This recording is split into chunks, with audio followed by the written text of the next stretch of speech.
This is St. Louis Cardinals baseball. The Gateway Arch, that means we're in downtown St. Louis, Busch Stadium, as the St. Louis Cardinals play host to the Pittsburgh Pirates. And welcome to Cardinals baseball on Fox Sports Midwest. That's the Mad Hungarian Al Raboski. My name is Dan McLaughlin, and today it's game number 26 of the regular season.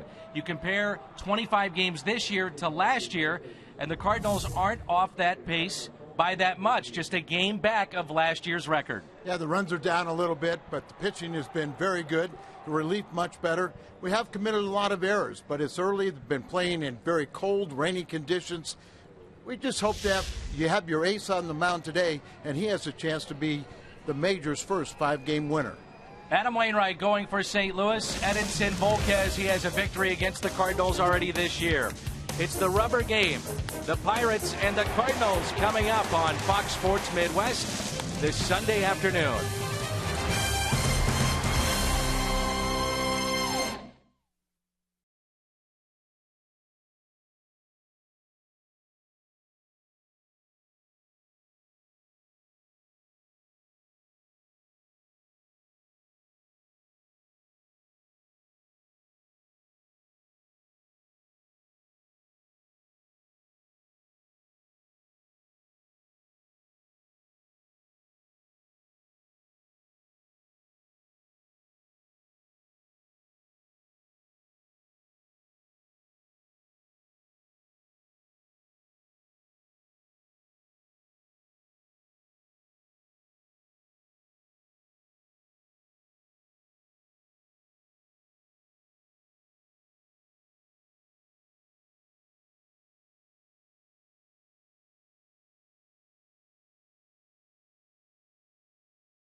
team has been better when they can't afford to lose than the St. Louis Cardinals.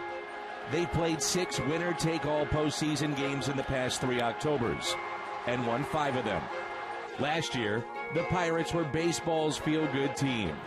They played winning baseball for the first time in 20 years, and they won the game's first wild-card play-in game.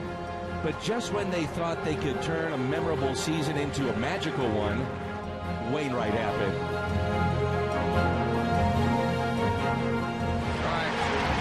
Good pitch. Curve.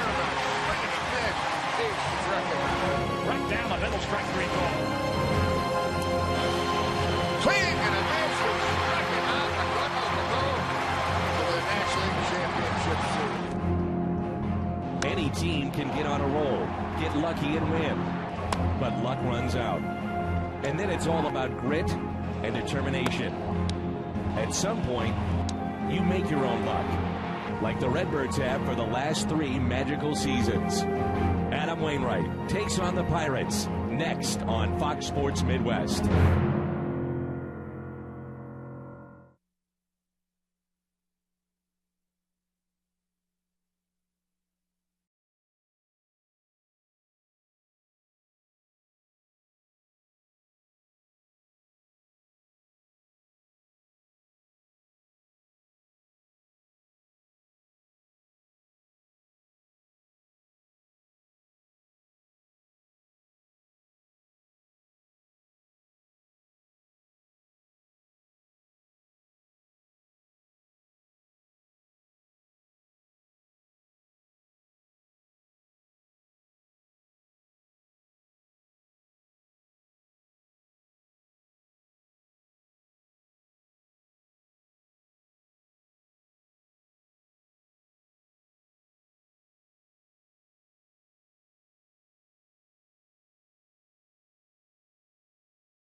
Cardinals baseball on Fox Sports Midwest is brought to you by Budweiser. Designated driver, enjoy the great times. It's Chevy Truck Month. Visit your Mid-America Chevy dealers to take advantage of Truck Month offers on the all-new Chevy Silverado. And by Menards. Save big money at Menards on all your home improvement needs. Take a look at Clint Hurdle's lineup as Mike Matheny finishes up signing autographs here at Busch Stadium. They put up 6 runs yesterday, and it's Starling Marte to lead it off. Then Jose Tabata, Andrew McCutchen, Pedro Alvarez, hitless with a couple of strikeouts in this series. Neil Walker, the switch-hitting second baseman. Ike Davis, the former Met. Jordy Mercer, Tony Sanchez, and Edinson Volquez, who is hitless, against Adam Wainwright, who gets the start today.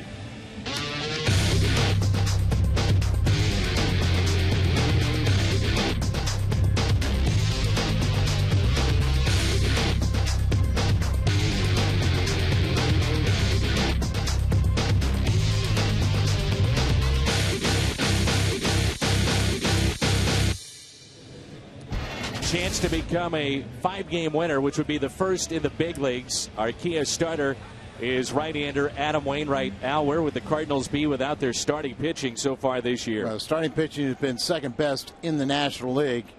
Atlanta's just kind of really unbelievable how well they have pitched, but the Cardinals right behind them. They lead in strikeouts in the National League, and their leader is second on the all-time Cardinal strikeout list, Adam Wainwright. Starling Marte leads it off, and the first pitch is a strike. Marte is hitting .238. 1 home run. He's driven in 3, and he started every game but 2 for Clint Hurdle's club. Hit sharply to short. Nice play. To his left, that's Peralta. 1 away. Johnny Peralta, some nice plays in this series. A game saver on Friday night with a diving stop that turned into a double play. As we go around the horn, presented by Dobbs. It's Holliday, Jay, and Craig in the outfield. Carpenter at third. You just saw Peralta at short. DESCALSO and Adams on the right side of the infield. And Yadier Molina is behind the plate. Here's Tabata, who's had a big series against the Cardinals and takes a ball low. Tabata 3 hits yesterday. He's a lifetime .345 hitter at Busch Stadium. 1-0 pitch. A low strike. 1-1 as Tabata didn't like that. Or what would have happened if that low pitch, there was a 2-2 count to McCutchen yesterday in the 4th inning. If the call would have been gone the Cardinals and Lions way, that might have been a different story. I agree with you. You could say that. But this is the big leagues, as you know. And when you get over the hump of winning games is when you don't get the call and you come back in the next pitch and still get an out. No doubt. The 2-1 pitch. But a strange game as Lions retired the first 9 straight. Then remember, he was a leadoff walk in the long inning when they took out the starter, Liriano, and you allowed a reliever to warm up on the mound. He stayed out there on the base pass, was on the bases for 30 minutes, Lions, and then he started the trouble in the 4th inning. After the 4th inning, he retired 8 in a row. A pitch that's up, and the count runs full. Well, the starters have been the story so far for the Cardinals. The lack of offense, well documented. And as Al told you, collectively, these starters only trail the Atlanta Braves in all of baseball. And a breaking ball is taken just a bit high as Wainwright peeks back in at our home plate umpire. Set up away. You see the breaking ball very close. Could have gone either way, but probably wanted that ball more further outside, and missing the target. He missed and don't get the call. There it is. The Atlanta Braves lowest starters ERA of 1.65. And remember, they lost Chris Medlin and Brandon Beachy and Mike Minor. They picked up a couple of veterans that have certainly helped them.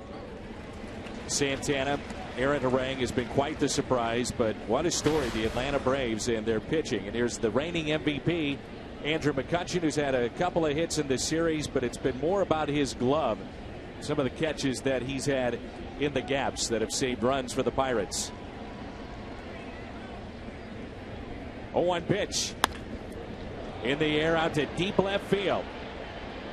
On the move, making the catch. It's Holliday running against the wall. Makes the catch on the track for out number 2. And Holliday has made several nice catches. Remember, he saved a 2-run home run for Adam Wainwright when we were in New York. Here he flags this one down. Get good jumps, get over there, and then he doesn't panic. Just very nicely just reaches up to the last second and hauls in the long drive. Pedro Alvarez. Average at 169, but still among the home run leaders in the National League with 6. He's driven at 14. Yachty sets up inside. Alvarez, a fly ball down the left field line. Long way to go again for Holliday. And he makes the catch. Matt, that's 3. The Pirates strand a runner. Cardinals coming up in the home half of the first.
Produced a home run in 10 games. Matt Carpenter leads it off. Then John Jay and Matt Holliday, followed by Adams, Molina, Craig, Peralta, Descalso, Adam Wainwright. How about those numbers offensively for the ace of the Cardinals? And they will face Edinson Volquez, who was outstanding on a Sunday afternoon at PNC Park earlier this season against the Cardinals. That's right. He was 5 2/3. He only gave up 3 hits in that game, 1 run. Ultimately won 2-1 as the Buccos won 2-1 over the Cardinals. He's 3-5 lifetime with an ERA over 5 in 11 career starts against the Cardinals. Last year he allowed more earned runs than any National League starter. He really struggled, and they're saying fastball command and his control much better this year. And the first pitch catches the outside corner. That look behind home plate gives you an idea of the speed of the game. As Matt Carpenter received his Silver Slugger Award for what he did a year ago. 1 for 7. He has scored a couple of runs in this series. Just a bit outside. 1 ball, 1 strike. Not only have the Cardinals not hit any home runs recently, but in this series they're only batting .206. Well, the Pittsburgh staff, collectively, they have shut down the Cardinals. Starters, relievers, as that's pulled fair. Down into the corner. Carpenter on his way to second. Carpenter will stop there. He had 55 of those a year ago. That's something that we haven't seen much of. A double for Matt Carpenter, and that's good to see. And that's just his second double of the year. And as you mentioned, he led the major leagues with 55 doubles last year and broke the Cardinals' all-time doubles record by a left-handed hitter. He beat Musial by 2. So a good start, ball down and in. He drives it down into the corner. You do have to respect the throwing arms of the Pirate outfield. So you better stay right there. You're in scoring position. Now it's time to John Jay and the Cardinals get going. It's been back-to-back games with just 1 run scored. And you think the Cardinals might do this just to get something going. Sacrifice here in the first inning, even though John Jay has 9 RBIs, which is among the leaders on this team. And John has deserved the playing time that he's getting, and he swung the bat very well. He is 0 for his last 5, 0 for 3 in this series. Mike Matheny talking before the game and told us that his team was mad at him yesterday. They wouldn't let him hit on the field. He asked them to report late yesterday and then come early today, about 5 hours before game time. Good bunt by Jay. Carpenter advancing to third. 1 away. Good fundamental baseball. The double, you put him over to third, scoring position, 1 out. Time for Holliday to do his thing. Matt Holliday has the 2 RBIs for the Cardinals in this series. Around the Horn is brought to you by Dobbs. Marte, McCutchen, Tamina in the outfield. So great speed there. Then you have Alvarez and Mercer on the left side. Walker and Davis on the right side. Sanchez is behind the plate. Matt Holliday, in terms of first pitches in and at bat, is second in all of baseball of swinging away. Knowing that, you wonder if you waste a pitch. Get him to chase. Up and in for ball 1. Matt, as you mentioned, has driven in the only 2 Cardinal runs this series. And he's been hitting very well. He's hit safely in all 8 home games this year. Leads the team in RBIs. 1-0 pitch. Out to left. Catch is made. Carpenter will tag up. He'll score easily. RBI for Matt Holliday, number 14. 1-0 Cardinals. Friday night it was 1 run that they scored in the first inning. The same scenario. Carpenter scored the run. Holliday drove in the run. Little did we know that that would be the only run of the ball game. Who knows, with the ability of Adam Wainwright, that may be all he needs.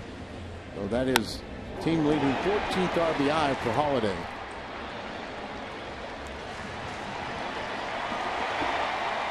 The sacrifice and the Hyundai replay by John Jay, perfectly placed. The Pirates appealing here. And that call is from the home plate umpire, I believe.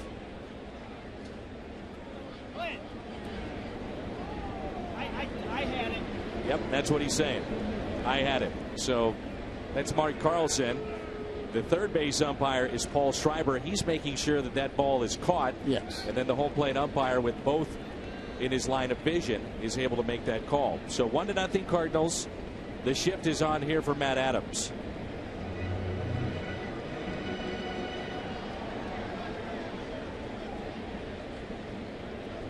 Adams could lay down a bunt. And look at that.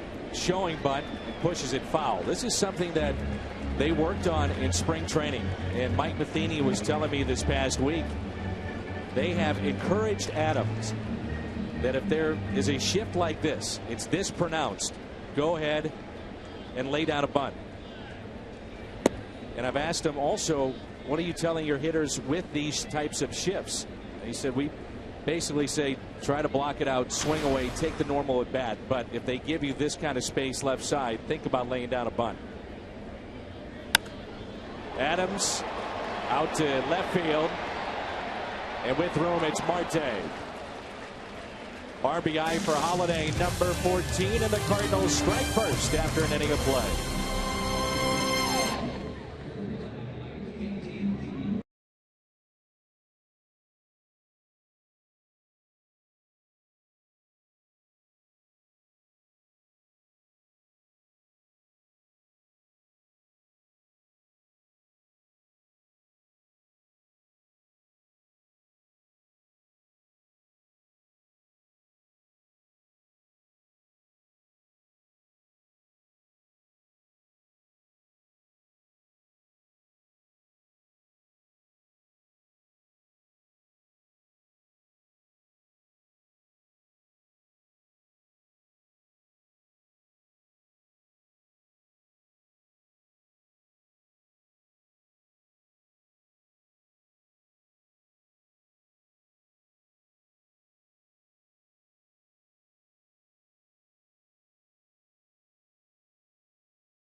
Let's check in with Jim Hayes. Jimmy. Danny, Mike Matheny says he's trying to keep his guys positive even as the offensive struggles continue. He says, with the stuff you hear around here, you'd think the Cardinals are 0-20. He points out that they have scratched out wins against some very good pitchers. He says he'll continue to be very honest with guys whose approach needs adjusting, and also with guys who are doing it exactly right but aren't seeing positive results. He says the team will hit, Dan. It's too talented not to. Here's Neil Walker, the switch hitter, and a strike from Wainwright. And Jim, the Cardinals in this series, 3 for 23 with runners in scoring position. They have been pitched very well in 5 games by the Pirates, 3 in Pittsburgh and 2 here thus far. Cardinals collectively at 189 as a team hitting against the Pirates, as John Jay will put it away. If you're wondering, as the Pirates looked at whether or not Matt Carpenter left early, the tag-up play and whether or not a runner left early, that is not a reviewable play. And the reason behind that is that Major League Baseball felt that with the television trucks and the replays that are at their disposal, they could not perfectly sync up the catch frame by frame with when the runner leaves third base. So they could be a fraction off, a frame or two off, and that would make the play obviously incorrect in what they were seeing. So that's why that's not reviewable. Here's Ike Davis. Makes sense. Yes, it does. Ike Davis with a pair of home runs. Both have been grand slams. And here's a fly ball into left, and Holliday makes the catch.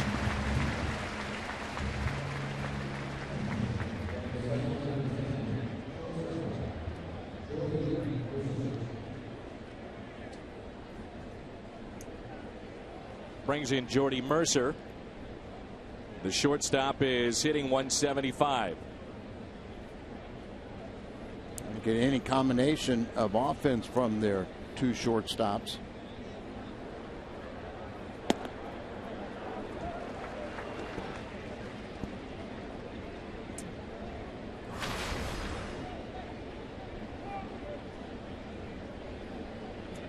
Shortstops combined, it's been Mercer. Clint Barmas came into the series hitting just 177. Jody Mercer, 164 off the right-handed pitching.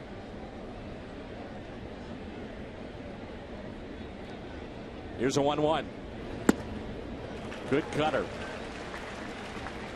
Seen the sinker more in play this year with Adam Wainwright. You know about the 12-6 curveball. And I mentioned how, in talking with him, I said, is it fair to say you've redefined yourself? And he said, yes. A different pitcher, and one that is enjoying baseball, according to him, more so now than he ever has. And I think that's the interesting part. Really having a fun time. He's been on quite a roll. And it appears that that problem with the hyperextension knee in New York that knocked him out after 7 innings. A broken bat and caught by Carpenter, but that knee of Wainwright seems to be fine. Molina, Craig, and Peralta due up when we come back.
morale. But Dan, there's so many reasons why it's so important to win this ball game. One, you stay above 500. You win the series. You win one for your ace.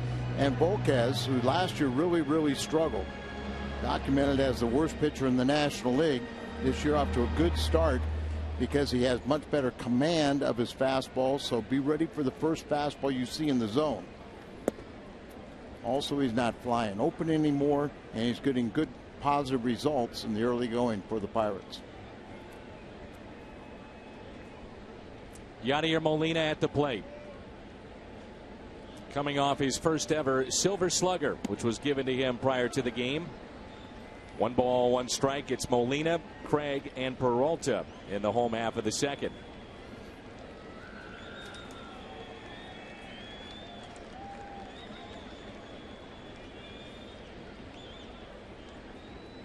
Ray Surge, the project of Edinson Volquez on the mound.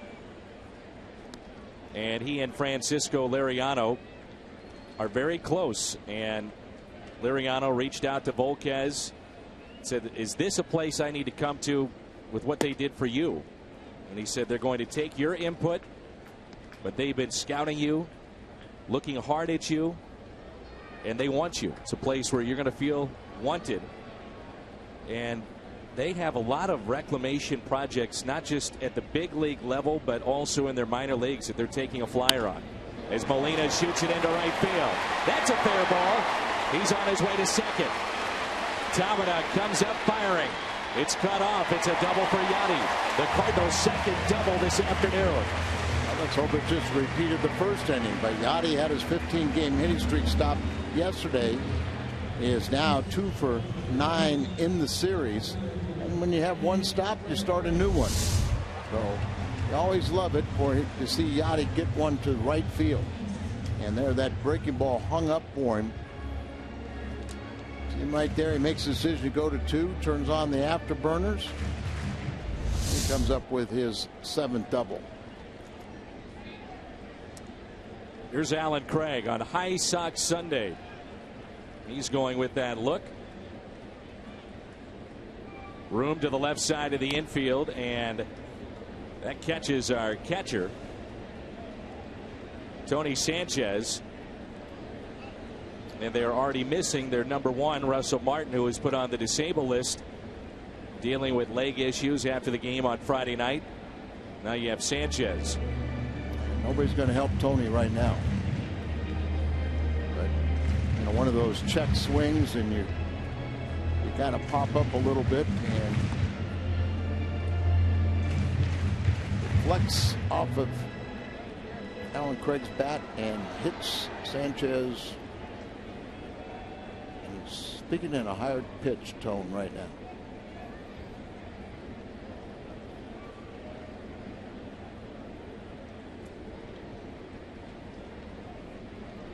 The 0-1 to Craig. Nothing in 2.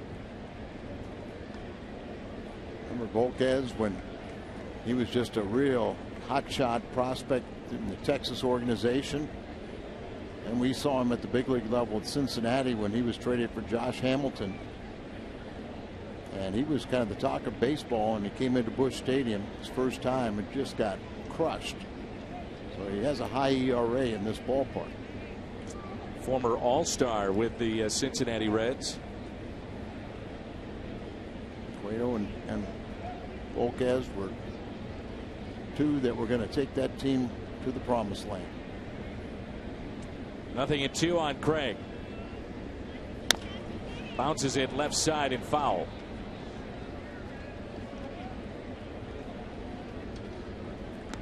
Well, last year Volquez was with San Diego, a pitcher's park.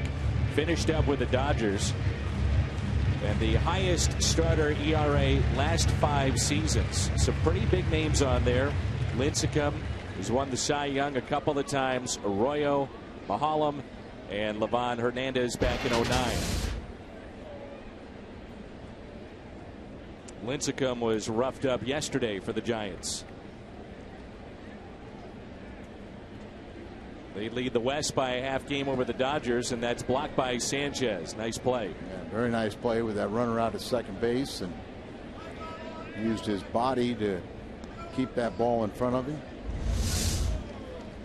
Bounce this one right up in front of the plate, and see how he just slides across there, uses the chest protector to stop the ball. God, he could appreciate that. I take it for granted what Cardinal catchers do on a daily basis, keeping balls in front of them.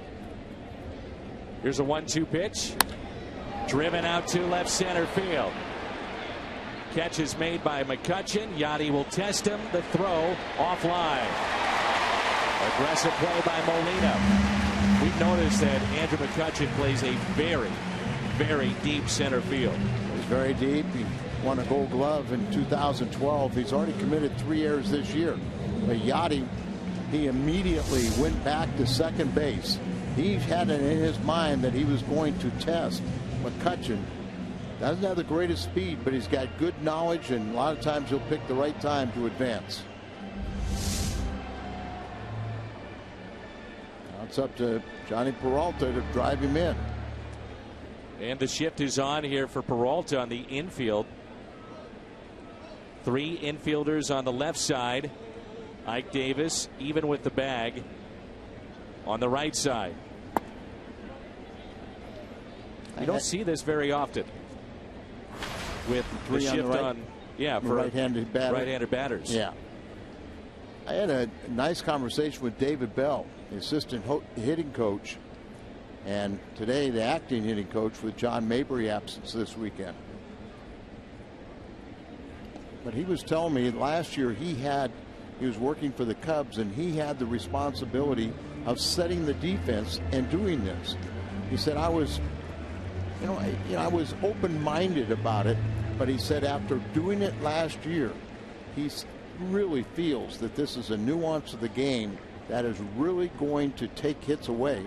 And he said you can tell. When you get into it and analyze the spray charts and also look at the video, it makes sense. The 2-0. Mike Matheny was saying, taking this a step further, he believes there's going to be more outfield shifts as we continue to move forward. I think the Cardinals have been shifting more this year than in years past, and they're open to the data and saying, hey, if it's something that makes sense, we're going to do it. Well, you always got to be open. Anything that's new, don't just turn your back to it. Consider it and see if you can implement it to make things better. That's ball 4, and it brings in DESCALSO. First walk issued by Volquez. Almost as if they were pitching around Peralta to get to the 8th place hitter. And I find it interesting that DESCALSO is getting a start as Ray Surge makes that walk out to the mound. But you've got 2 second basemen in Wong. Ellis, 1 hits from one side, the other. And now you've got DESCALSO making the start at second base. Well, Mike, in this stretch where the Cardinals are playing 20 games in 20 days, that comes to an end on Thursday, their off day. He's trying to incorporate getting bench players, trying to give them a start here to jumpstart them, for their play off the bench on a normal basis. But I think you're absolutely right. In this case, it is very telling that DESCALSO gets a start. The other thing, too, Al, we talk about the big 3 in the minor leagues, really 4 outfielders that are knocking on the door to come up here. And one of the reasons why the young players stay down is to play every day. Exactly. Well, Colton Wong is a young player, and he's not playing every day. File that in your memory banks, and we'll see if it's something to it down the road. So runners at the corners here for Daniel DESCALSO. We're in the home half of the second.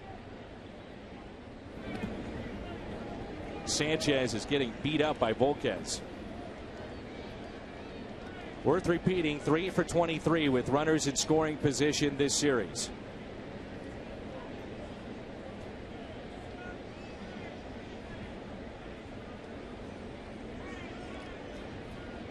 As a pitcher, you really have to have confidence that you can throw a ball in the dirt with a runner on third base and know your catcher will block it.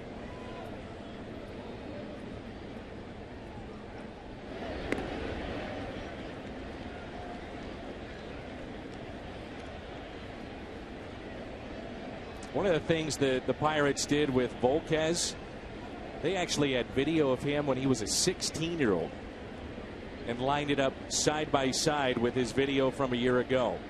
Two completely different looking pitchers.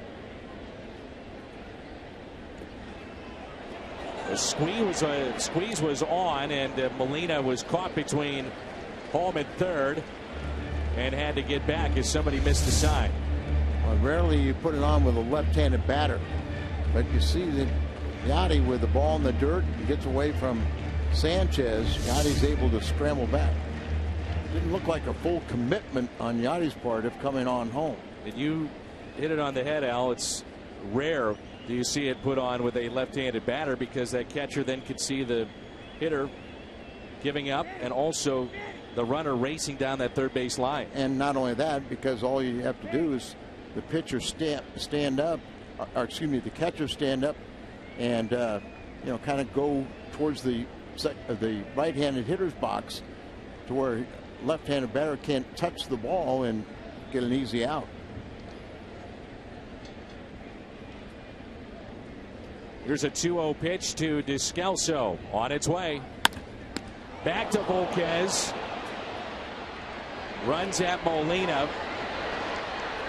Out with the tag of Yadier Molina. The runners advance to second and third. It looked like that was such a hard hit ball. He might have been able to turn two on a double play going to the bag at second. Yeah, I don't think there'd be any question about that. Volquez also screwed up by throwing the ball to third. So watch Peralta. He's got to take off because he's thinking that. But now Yachty's chasing the rundown long enough for him to get over to third. And DESCALSO will hit the ball, gets into scoring position at second. So instead of first and third, you've got two in scoring position for Adam Wainwright, who's batting over 400 this year. Wainwright is 5 for 12 with a pair of RBIs. Runners at second and third.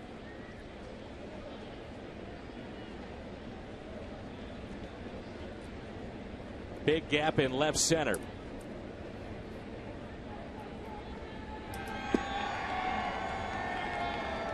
Sanchez has been fighting it here with Volquez, hasn't he? A lot of balls in the dirt, bouncing around back there, feeling the pressure with runners on third base.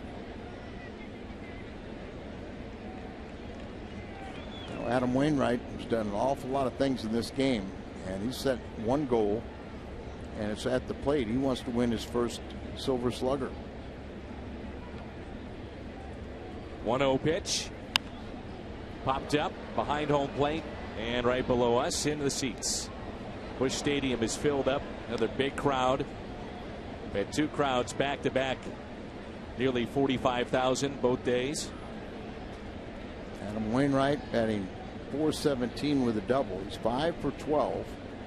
And lifetime, he's a .211 hitter with 6 home runs and 35 RBIs. So very good athlete, and he can help himself as a pitcher different ways.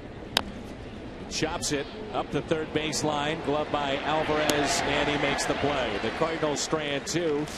They waste an opportunity to extend their lead. We head to the third. St. Louis on top.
You have first and third.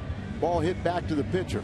He gets it over to third base, and then watch him. He runs him all the way back. But Johnny Peralta initially was at second base in case Martinez wanted to throw to second base.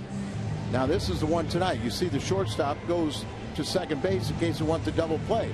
But instead of coming all around crossed, he was late.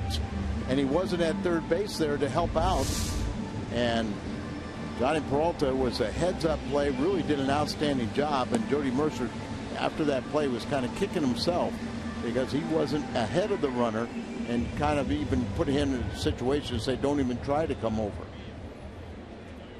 It's worth noting with Milwaukee coming to St. Louis tomorrow, they lead the Cardinals by 5.5 games already here in April.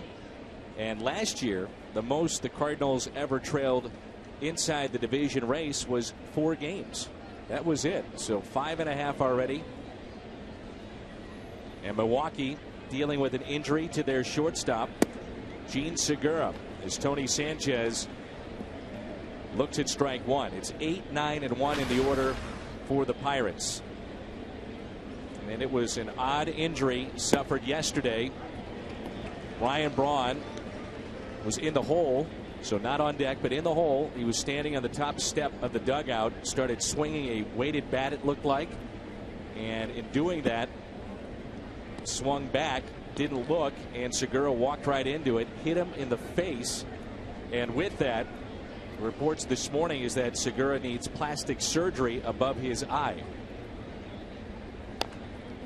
Slowly hit. Tough play for Carpenter. Bare hands, no shot. And a base hit for Sanchez, the first hit for the Pirates. Reminder that AT&T brings us our fan photo. We'll show you one of those later in our telecast. You can send your photos using the hashtag STLFanPhoto. It's an 8-game hitting streak now for Tony Sanchez. Chance now for the Pirates to sacrifice and put a man in scoring position. Their pitcher Volquez is hitless this season. Had a couple sacrifices. And early in the count, you'll see Adam Wainwright will try and elevate that ball and try to get him to pop it in the air. He's going to talk to Nick Leyva. He's involved in a neat situation this winter. Nick Leyva was there also. He was a former manager at Little Rock. And John Young, who is the guy that started the RBI program through baseball, reviving baseball in the inner city.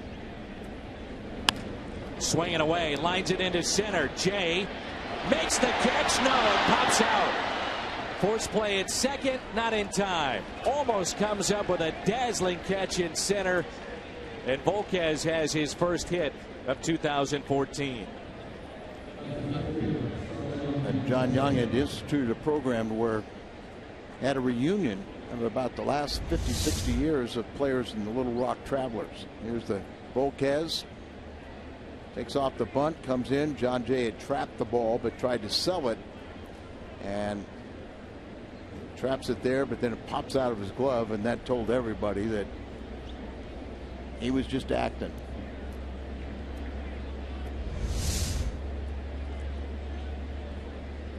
Now it's Marte, the leadoff man. He's showing bunt.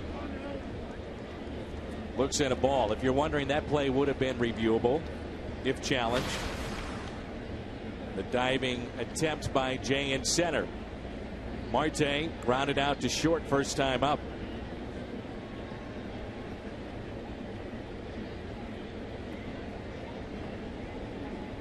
See how the Cardinals want to play this. They can be aggressive with a Gold Glover on the mound, and they are. The benefit of being able to field your own position. Firsthand, the example there from Wainwright.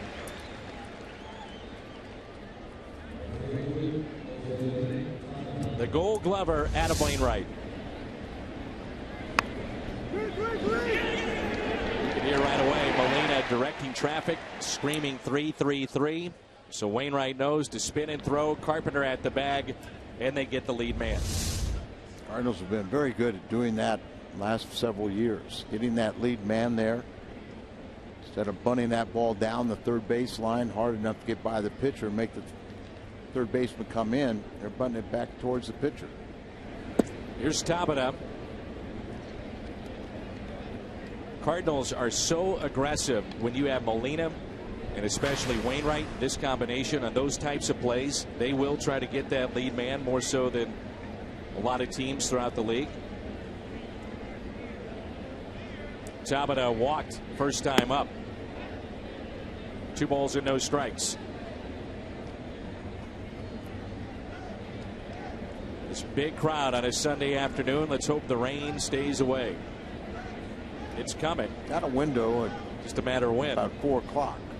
So should be able to get this in with Wainwright. Has usually pretty efficient innings. The 2-0 pitch. 2-1. We talked about the hyperextension of his knee last time out. A real scare. And Wainwright was dealing in that game. Got the win. He went 7 innings, but it looked like he was going to get another complete game. Just wonder, a lot of these hit a lot of balls in the air today. The 2-1. There's another one. Fly ball into right. Catch made by Craig. And the runners stay put. Brings in McCutchen. That's Volquez out at second base, and there's a difference with a pitcher that really kind of anticipates. Very shocking that he didn't tag up and go to third on that, but the difference having a pitcher out at second versus a position player. Here's Andrew McCutchen. Took a very good play by Holliday on the track back in the first to take a hit away.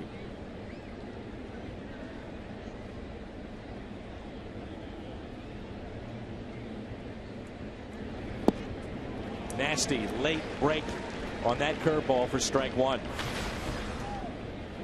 McCutchen has a 6-game hitting streak. He's 10 for 21 now. There you see how far he misses on the breaking ball.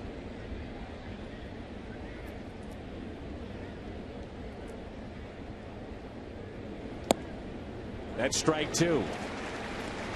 Well, with Adam Wainwright coming up through the minor leagues, possessed a very good changeup. Really has incorporated the sinker. Pinpoint control for the most part. You've got a good fastball. The curveball. What do you come with here on 0-2? Well, that's the thing about Adam. He could throw any of those pitches for a strike at any time. Went with the curveball, and he strikes out McCutchen on 3 pitches. First strikeout for Adam Wainwright. Pirates strand 2. Redbirds on top midway through 3.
25 years.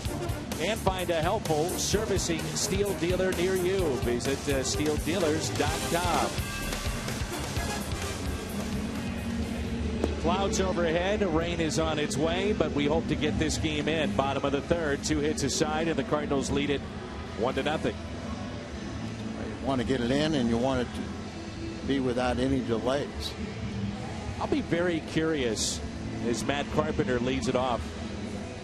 Now, when we get here in May and have an extended amount of games and the weather is, that 85 to 90 range, to see if Ballpark Village and the new construction has any effect on the wind currents here at the ballpark. There's been some talk that they feel it could block some of the wind that's blowing out. No doubt. I mean, you just never really know. You can do all kinds of wind studies, but until you build the facility and determine, I can't imagine somebody doing a wind study would say, okay, now this we're factoring in the height of the stands, but as you said, you had that big opening out there in left center, and now you've blocked it off with Ballpark Village.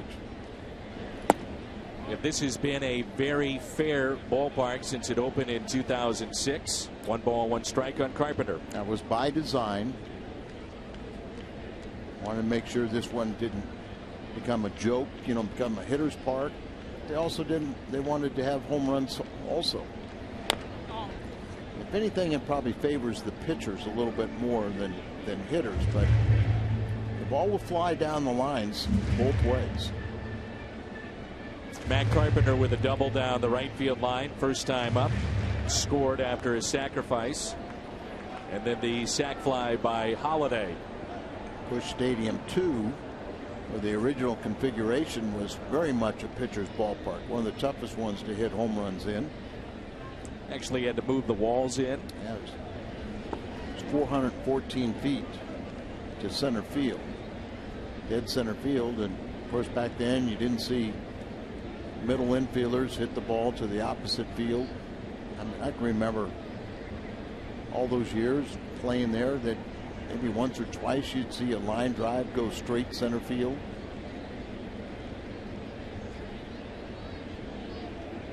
Two pitch. On the ground to second.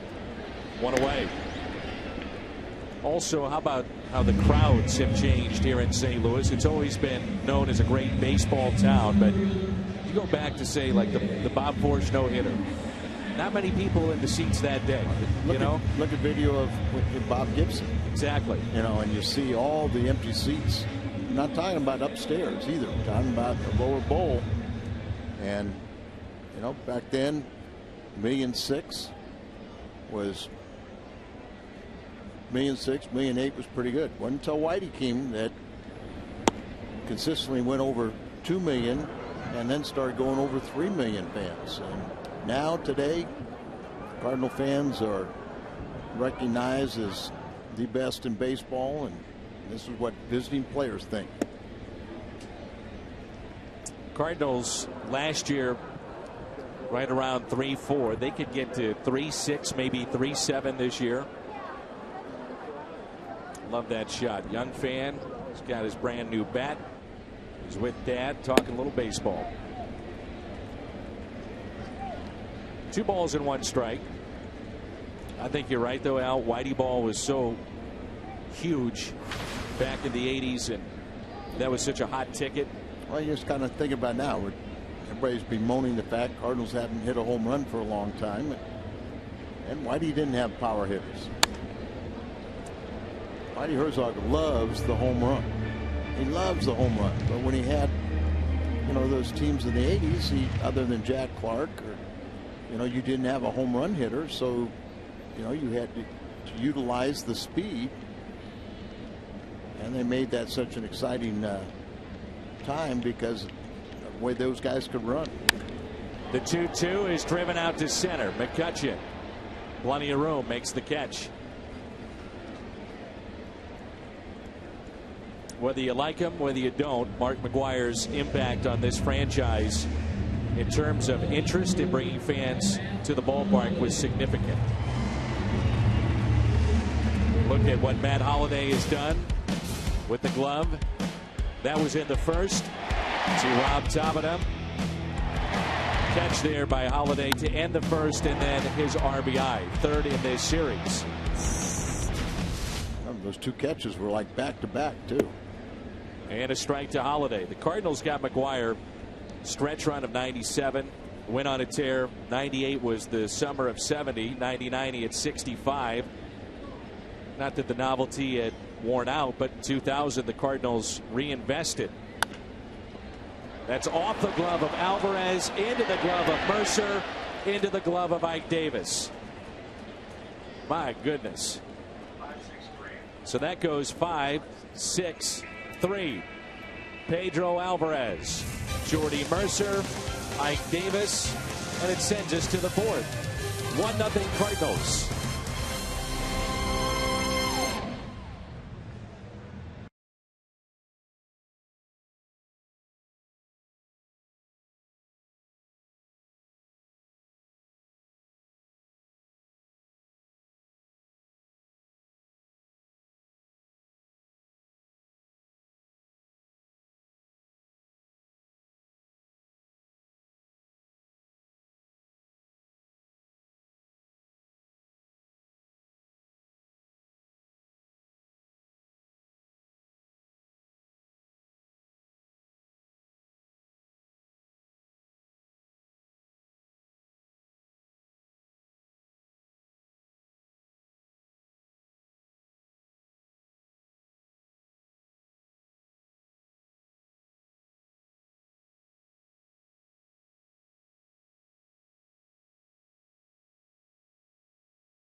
Visit goldstarpins.org.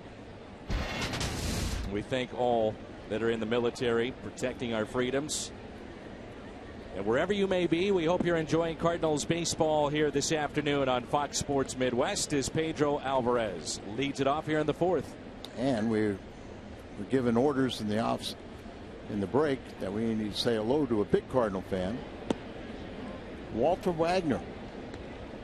He is the husband of Marianne Wagner from Suburban Journals, and when the boss, Jackie Brock, tells us we have to send that message out, we respond, don't we? You got it. Here's a 2-0 pitch to Alvarez. Rips it, but foul. May have broken his bat, and he did. The Pirates finishing up 26 straight games against the NL Central. That's how they began their season, with 26 straight, and also 20 games in 20 days. And they're currently are 10-15 in the Central Division. The Cardinals, by the way, have more wins than any Central Division team, except for the Pirates. They're equal, but Cardinals are 10-7 in the Central. That's one of the key things, is look what you do in your own division. The 2-1. Look at that. Float in there at 70 miles an hour. Just any kind of way to disrupt the timing of a hitter, whether it be with his delivery to the plate or dropping in a 70-mile-an-hour breaking ball. That's what Wainwright is doing. It's hit the other way. Holliday on the move with room and makes the catch right in front of Red.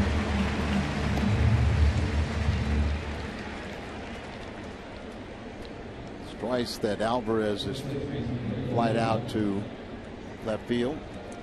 Reminder, our Jersey Day coming up Saturday, May 17th, when Atlanta will be in town. We'll be selling scratch-off tickets for a chance to win a Cardinals player's jersey from that game. And all proceeds go to Cardinals Care. Their mission is caring for kids here in the St. Louis area. On a hop to second base, DESCALSO, sure-handed, makes the play. Walker is 0 for 2. Like to see those fundamentally sound infielders that square up to that ball. Hard hit ball, but Daniel did a nice job right there. He'll get some brownie points from Jose. You know, it's not just the hitting, and I know that's taking the brunt of the fans' ire. When you don't hit, it's obvious to point to it, but the Cardinals defensively have not been where they need to be. They've committed 20 errors on the year, and several more that we would consider errors that official scores did not give it to them. They awarded the hitter. But the pitching has been beyond expectations. We thought it'd be good. It's been great.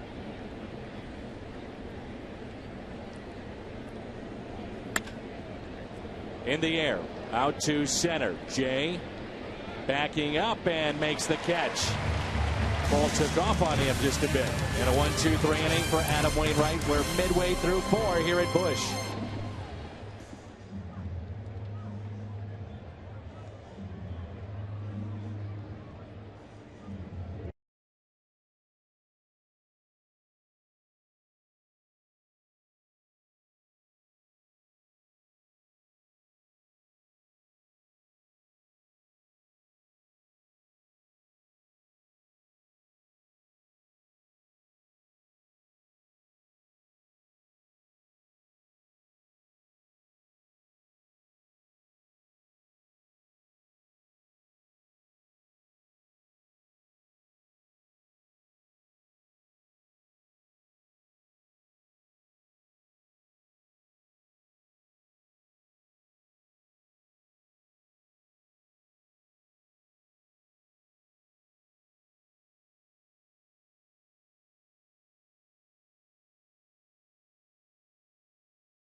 We have noticed on the telecast last couple of nights that Adams is wearing that protective gear again on the right elbow. Should we be concerned?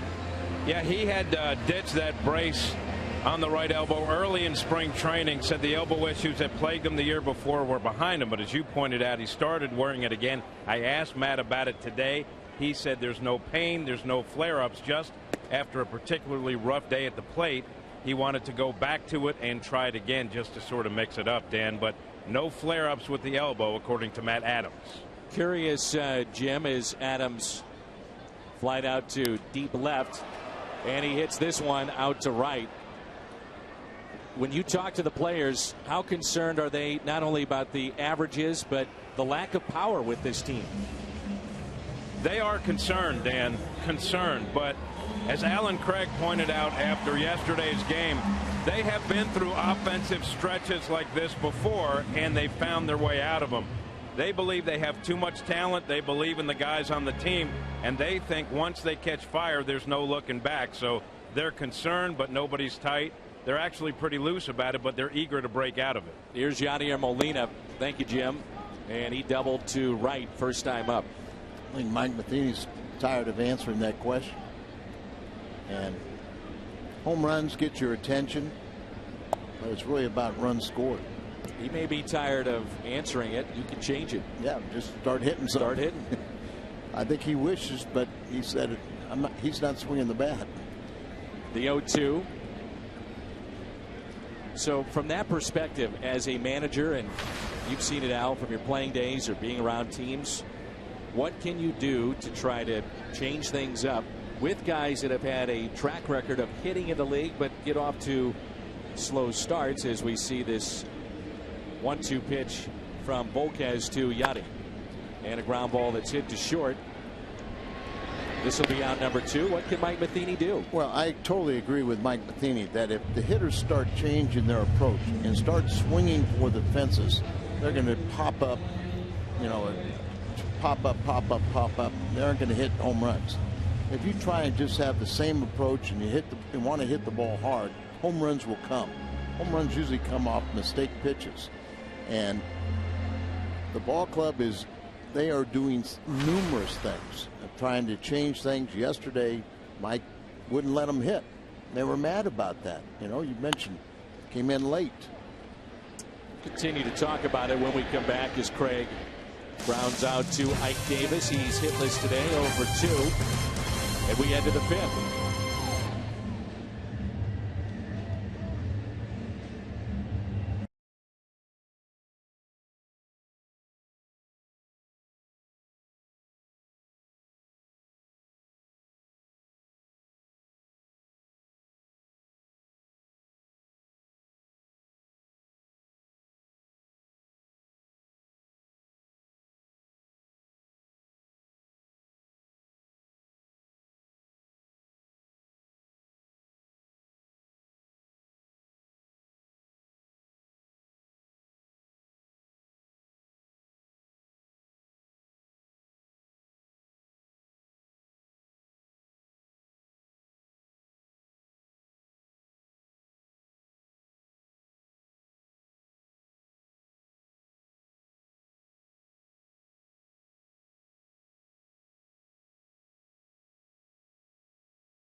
Find it at Cardinals.com. It's 7, 8, and 9. Temperature really starting to drop here at the ballpark. 1-0 Cardinals. Top of 5 rolls in. Here's Jordy Mercer.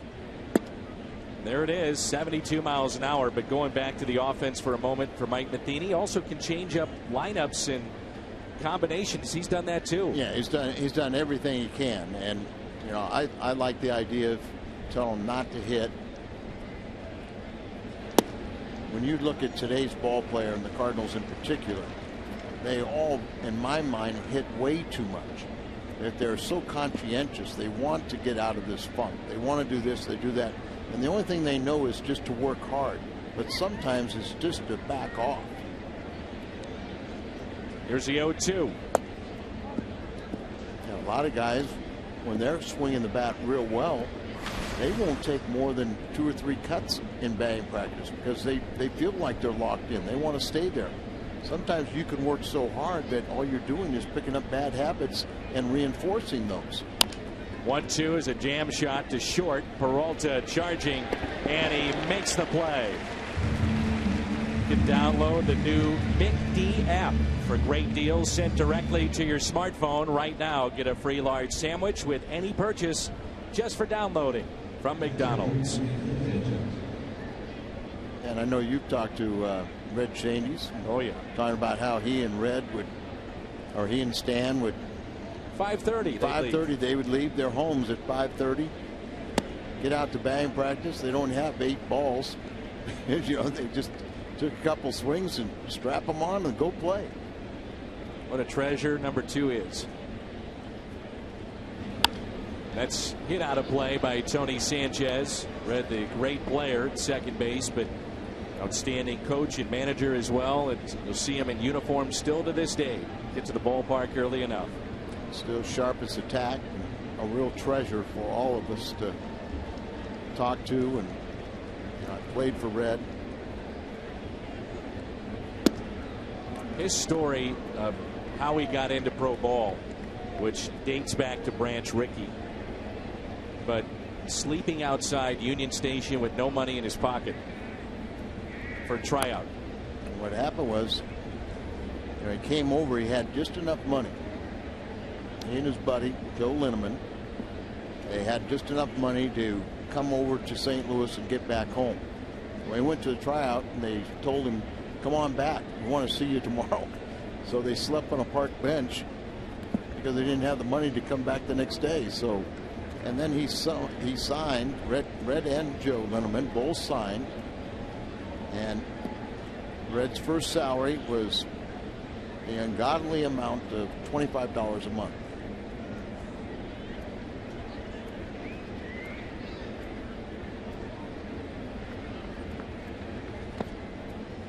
Two and two. You know, Rick during that little hit mentioned this is the most he has seen Wainwright vary up his speeds. We've taken notice of that as well. You know, just even in this inning, he has hit around 90. He's been as low as 72. That's pitching. I think that's part of what Rick was saying is, you know, just the differential in the speed, 68 to 93. And just flipping that little curveball up there. Adam has said, has mentioned that he has had more fun this year because he kind of feels like he's so much in control. Swung on and missed in a strikeout. Strikeout number 2. At changing speeds, you can get away with that 91-mile-an-hour fastball right down the middle. It looks like it's about 101 after the really slow off-speed pitches, the cutters, the change, the sinkers, the fastballs, all kinds of different things he's throwing for strikes. Here's Edinson Volquez, line to center, first time up. And it turned out to be a base hit after showing bunt initially. It's a diving attempt by Jay, dropped in for a hit. 1 ball, 1 strike.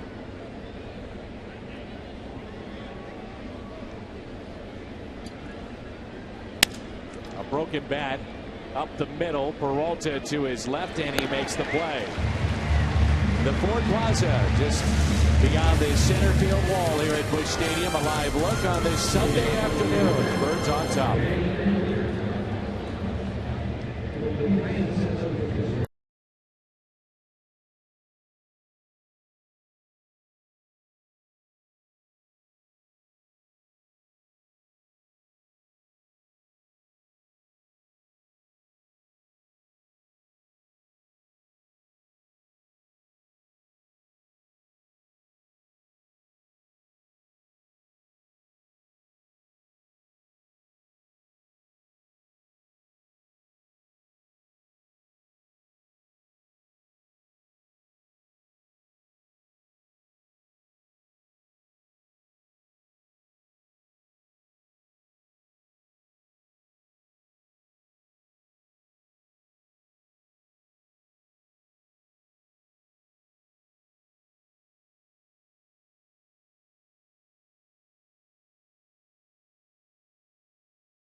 this season. It is very, very nice. Cardinals.com/promotions.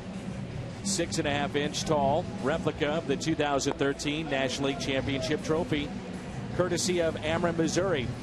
And that's May 16th when the Braves are in town. Just asking you about that, and you have seen it. Very nice. I think it's very unique. How many people have seen the National League Championship trophy? And Cardinals last season won their 19th.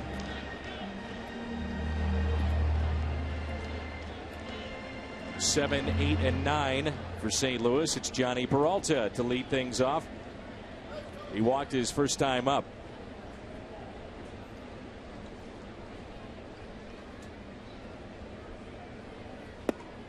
And a strike on the outside corner. Well, since he was hired, the Pirates' win totals have climbed from 57, 72, 79 to last year 94, their first winning season, 20 years. We're talking about Clint Hurdle. Always positive, fired in Colorado, took them to the World Series, went to Texas as their hitting coach. He was part of that World Series team that lost to St. Louis.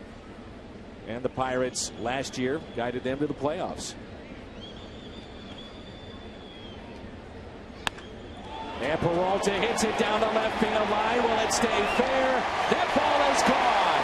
Home run, Johnny Peralta. Finally, the home run. We can stop talking about it. That guy's got a souvenir. His 5th of the season, and the Cardinals go up 2-0. Johnny leads the club in home runs with, you mentioned, his 5th home run. No doubt about that one. Reached the 3rd deck just to the left of Big Macland. He got a hang and break a ball, and he jumped all over it. First home run in the last 370 at bats for the Cardinals.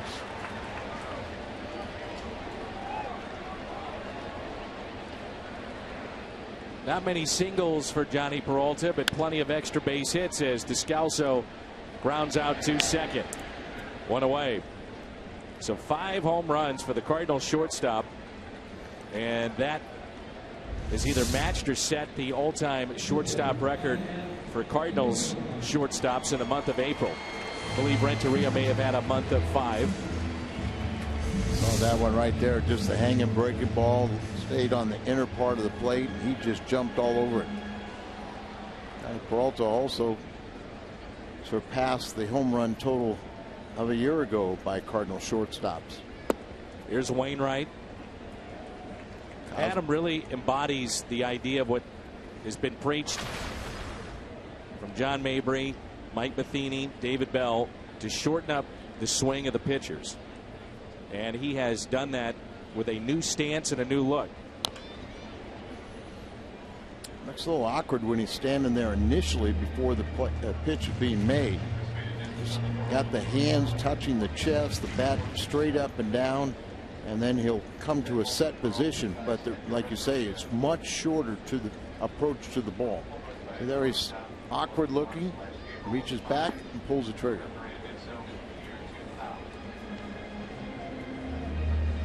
So that home run by Peralta does match Renteria with the 5. The month of April all-time shortstop mark for the Cardinals. Renteria 5 in 2000, and now Peralta with 5 here in 2014. Here's a 1-2. That swung on and missed. The first strikeout for Edinson Volquez here this afternoon. A reminder that even though the Blues are playing right now, make sure you watch after the game. Come on over to Fox Sports Midwest. And it'll be John Kelly, Darren Pang, Bernie Federko with plenty of reaction. Missouri Lottery Blues Live, our postgame show on Fox Sports Midwest. And the Blues are trailing by the score of 1-0 in Game 6 in Chicago. Here's Matt Carpenter with 2 down. Carpenter doubled into the corner and right and scored on a sac fly by Holliday. He's also grounded out to second.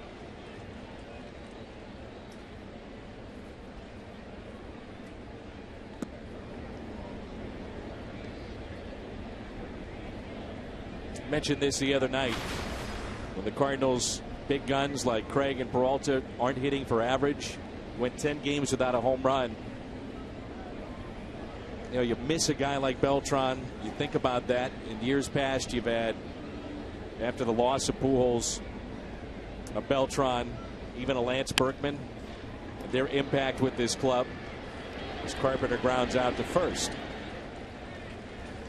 We have played 5 here at Busch Stadium. Home run by Peralta, 2-0 St. Louis.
Fans entering with a ticket receive the Cardinals beverage jug. Visit cardinals.com/promotions for your tickets to the game on May 17th. Atlanta is 16-7. Milwaukee 18-6. They lead the Central. Atlanta 3 games in front of Washington. San Francisco by a half game in front of the LA Dodgers. The 6th inning rolls in for Adam Wainwright. Starling Marte looks at a strike at 69 miles an hour. I don't quite remember him having that command of that slow. Then you throw that pitch, as you mentioned earlier, at 90, and it looks like he is way behind. 0-2. Starling Marte at the plate. 0 for 2.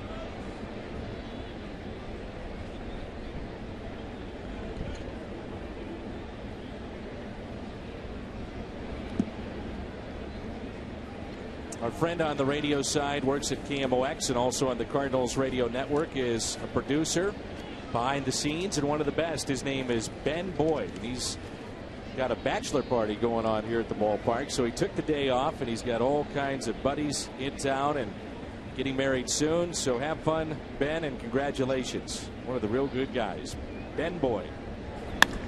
That's hammered out to center field. Going back, it's Jay, and he makes the catch.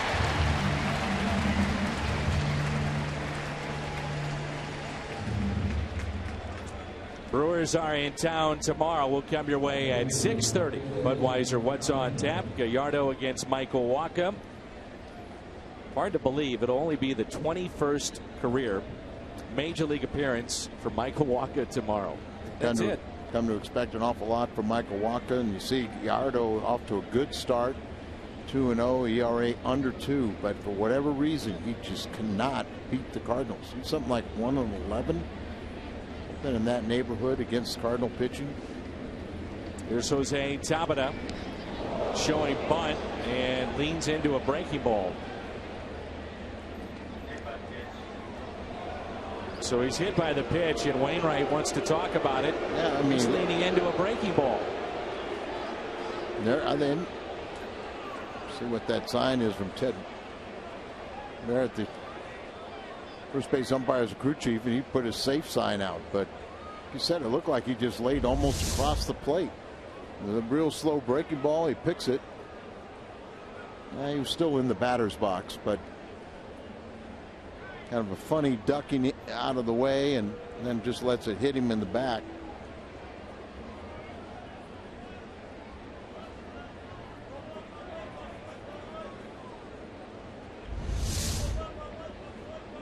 .69 miles an hour, and wasn't going to hurt you, but the ball got away. You know, he just spun up there and backed up a little bit. And now they're going to call the crew chief and all the umpires in here to just kind of get I think they're talking about, you know, hey, did he go across the plate?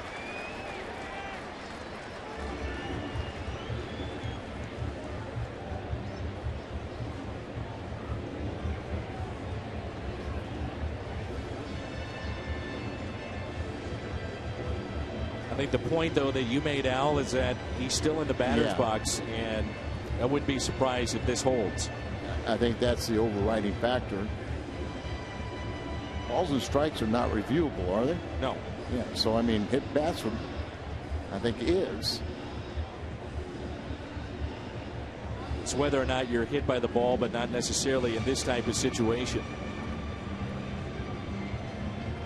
There's no doubt he was hit by the ball, and looks like it'll stay. So Tabata hit by the pitch. It brings in McCutchen. With one swing of the bat, this game could be tied. That's why that's very important. 23rd to 3rd consecutive scoreless innings for Adam Wainwright. Had retired 10 in a row before the hit batsman. And of course, the wrong time part of the order too, bringing up McCutchen. McCutchen struck out on 3 pitches back in the 3rd, and then was robbed by Holliday first time up in the 1st. It really carved up McCutchen with a couple of breaking balls that second at bat. Snuck one in on his hands, then got him to chase away, varying up those speeds. A 6-game hitting streak going, and he's hit safely in the last 5 games here at Busch. Fastball and a strike. So that pitch at 91. On the corner. You keep down there, you've got a pretty good chance that it's not going to leave the ballpark. Adams only allowed 1 home run this year. 0-1 pitch. Stayed away again. 1 ball and 1 strike.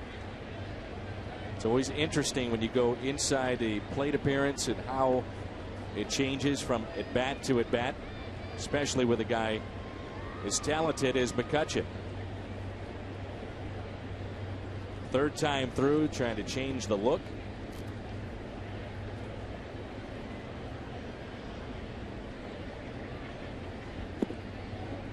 Two balls and 1 strike. There's so much about pitching to contact. One difference, guys in the past always pitched to contact. They really didn't try to strike somebody out until they got 2 strikes on you. But they were trying to get you out in as few pitches as possible.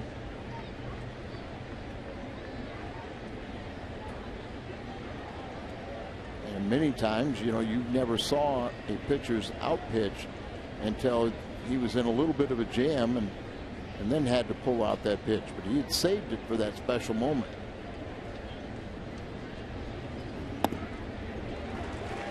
It's 4 straight that they have stayed away from McCutchen, and that's how they got him out the previous time, to chase a breaking ball out and away.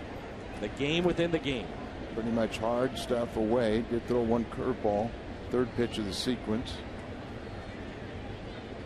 But even that pitch was out of the zone. Fastball away again. The 2-2. Got him. Strikeout of McCutchen. He has 3 strikeouts today, 2 on the reigning MVP. And, of all the assortment, he's just going with old-fashioned hardball. Doesn't throw as hard as he once did, but still, these hitters are completely fooled by all the off-speed pitches. They're a little bit behind on even the straight fastball. Alvarez is 0 for 2. Twice he is flied out to Holliday and left.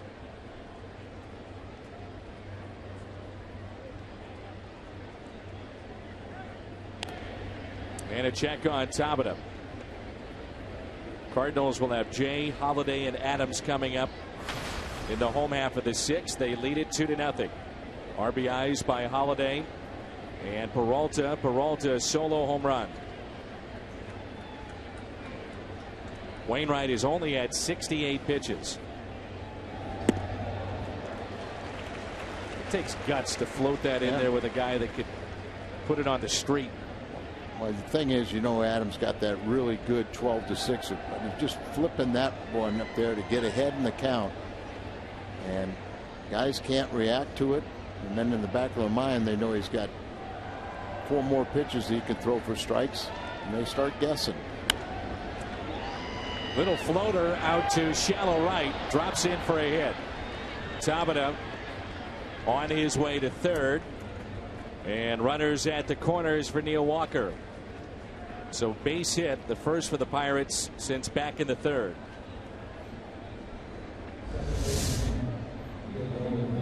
Jams him here. Had the shift on, but he hits it where they aren't. Have to play deep, respecting Alvarez's power. Then you have Tabata with his good speed. He'll get on over to third base, but 2 outs. You work on Neil Walker and keep this game, keep the Pirates from scoring. Walker today flied out to center, also grounded out to second.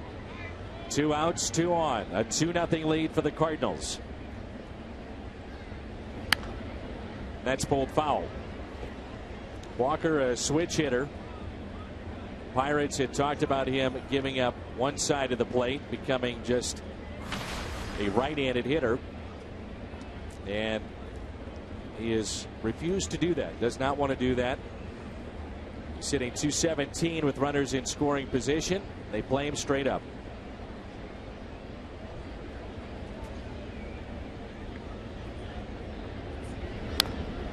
Oh, 0-2.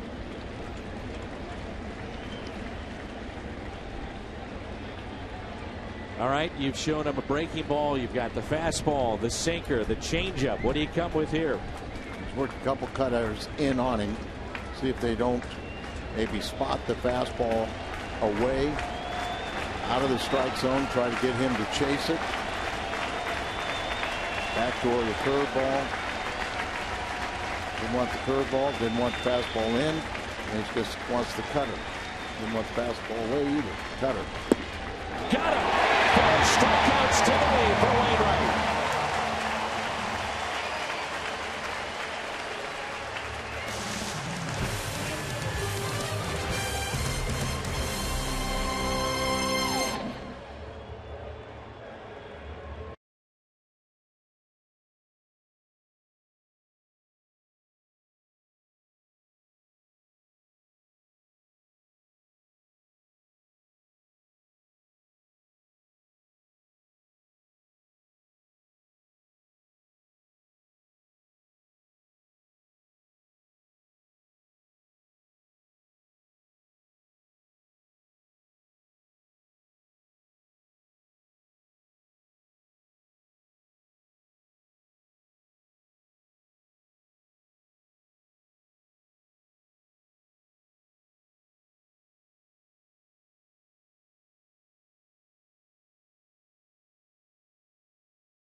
got Neil Walker up there that's been hitting his home run on the road.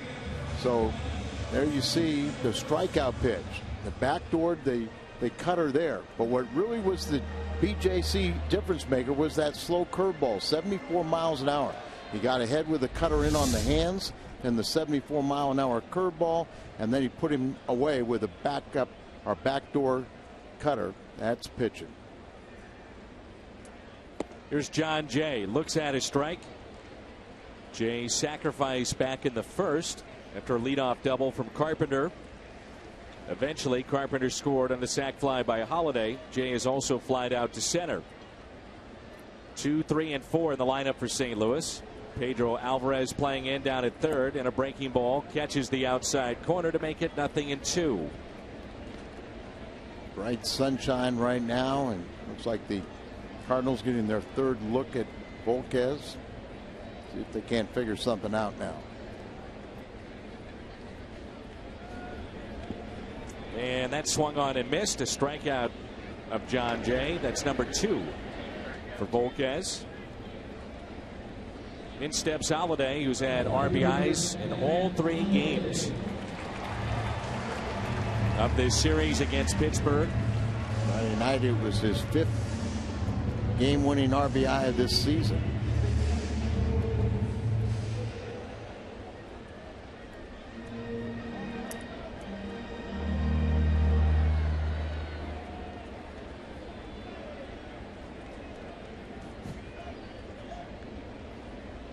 One out, nobody on. The first pitch misses in to Matt Holliday. First time we've seen the sun shining brightly through the clouds here at Busch Stadium. And somehow I'll get out that last sentence. Here's a 1-0 pitch to Holliday. Inside, 2 balls and no strikes. Mother Nature's teasing us a little bit. Turn on the lights, then the sun comes out. That's to trick everybody with a storm about an hour and 10 minutes away.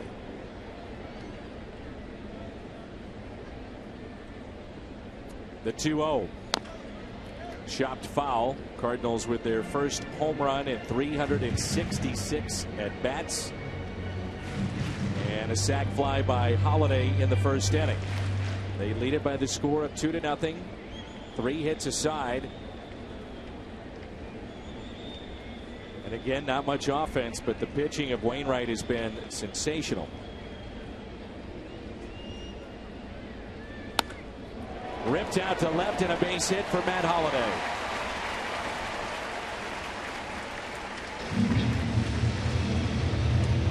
One out hit for Holliday, and it's time for the AT fan photo. My favorite. Oh, it was my favorite. Look at that. Morton. He's not riding the mechanical bull over Ballpark Village. He's taking photos. What if he's still smiling after the bull ride? Maybe he's feeling like Tony Sanchez was earlier in the game.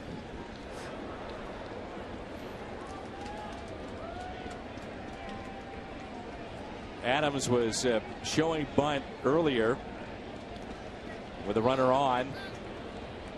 We'll see how he wants to play it here. Big shift for Matt Adams again.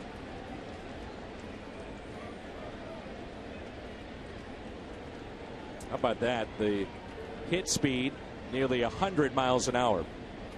You know he hits the ball so hard. And when he really gets a hold of one, it'll be up around over 110 miles an hour. Get some around the, in the teens. Anytime I see that graphic now, I think of Aroldis Chapman, who was hit on the head, the face, near his eyes in spring training. He's back on the mound and throwing, and apparently throwing quite well. They expect him back way sooner than they thought.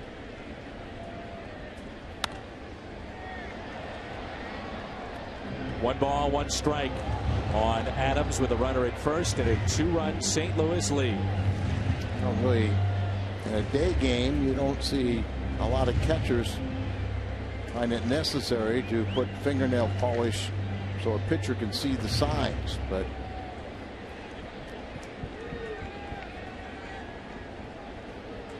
see clearly those fingernails, a little fluorescent, looks like.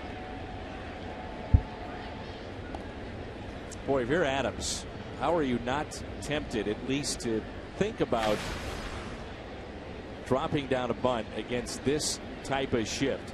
The Pirates, when we've seen the shift used on Adams, this is about as pronounced as it gets.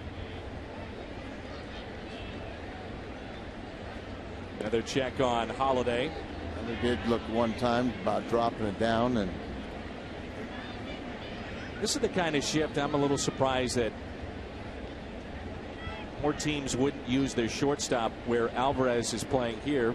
You would think they have more range. Certainly could turn two with greater ease, you would think, on a ground ball that's hit to the right side. The check swing, and Adams did go, says the home plate umpire.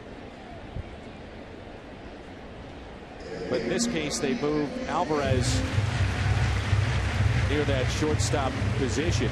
And maybe it's just a matter of comfort, too, of seeing the ball coming from that side of the infield as well. Yeah. Sure. Seemed like something I would definitely work on in batting practice, trying to just chop down on the ball and hit it to the opposite field and get a bunch of easy hits. 1-2 pitch. Stays at 1-2. Molina on deck. Craig to follow. Only 70 pitches for Volquez.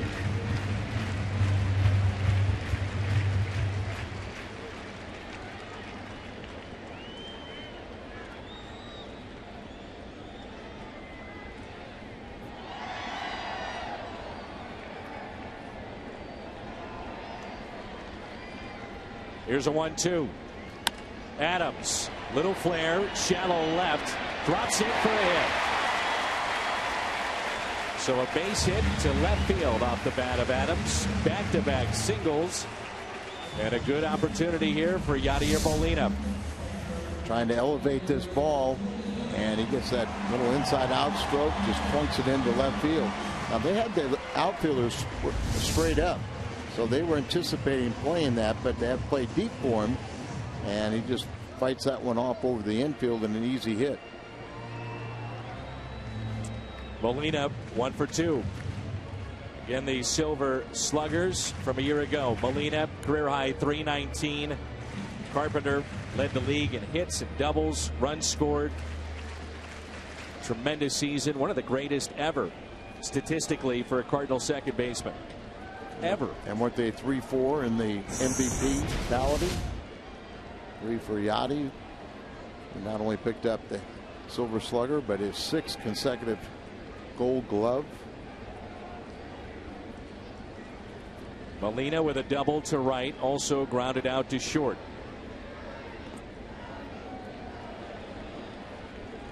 Ceremony before the game included Cardinals owner Bill DeWitt there on the left, John Mozeliak, the Cards GM and VP, on the right. Molina and Carpenter, they're Silver Sluggers. Pretty nice hardware there. One thing the Pirates have, as deep as McCutchen plays, they have speed in the outfield and good arms. All are plus arms. Trying to keep Holliday close at second base. Molina trying to add to this 2-run lead.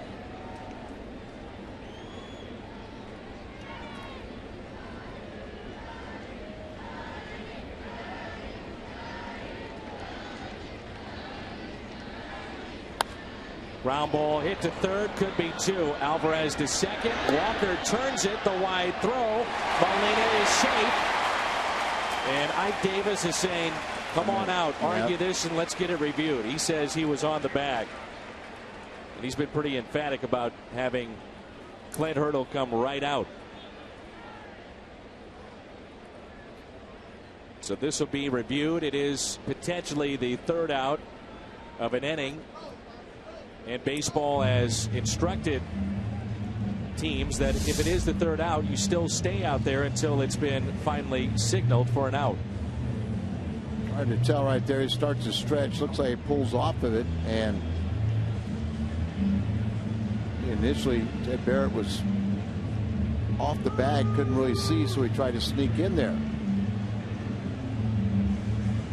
I think the question becomes with this, is there a camera angle that will allow them to see whether or not he indeed touched the bag? Remember, it's got to be a definite look at it. I think what kind of maybe fooled the umpires is when he tried to reach with his foot backwards. He never touched the base there, but he might have had contact with it initially. The Pirates have challenged now 9 times this year. They have won 5 of them. The Cubs have challenged the most in baseball. But again, it has to be definite for this to be overturned. They're supposed to get, what, 12 camera angles? Including a very high one that can reset the base runners. That's not an issue here. The War Room in New York is in Chelsea, New York, which is in Manhattan. And Major League Baseball has invested millions into this. It's a separate umpiring crew that they're on the phone with, so to speak. And because of this, Volquez, if it does not get overturned, wants to throw and stay loose.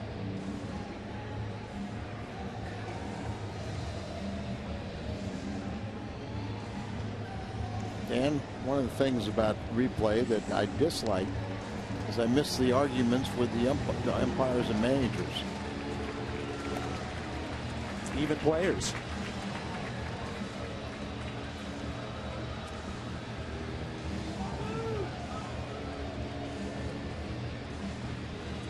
Is there a definite look with a camera angle?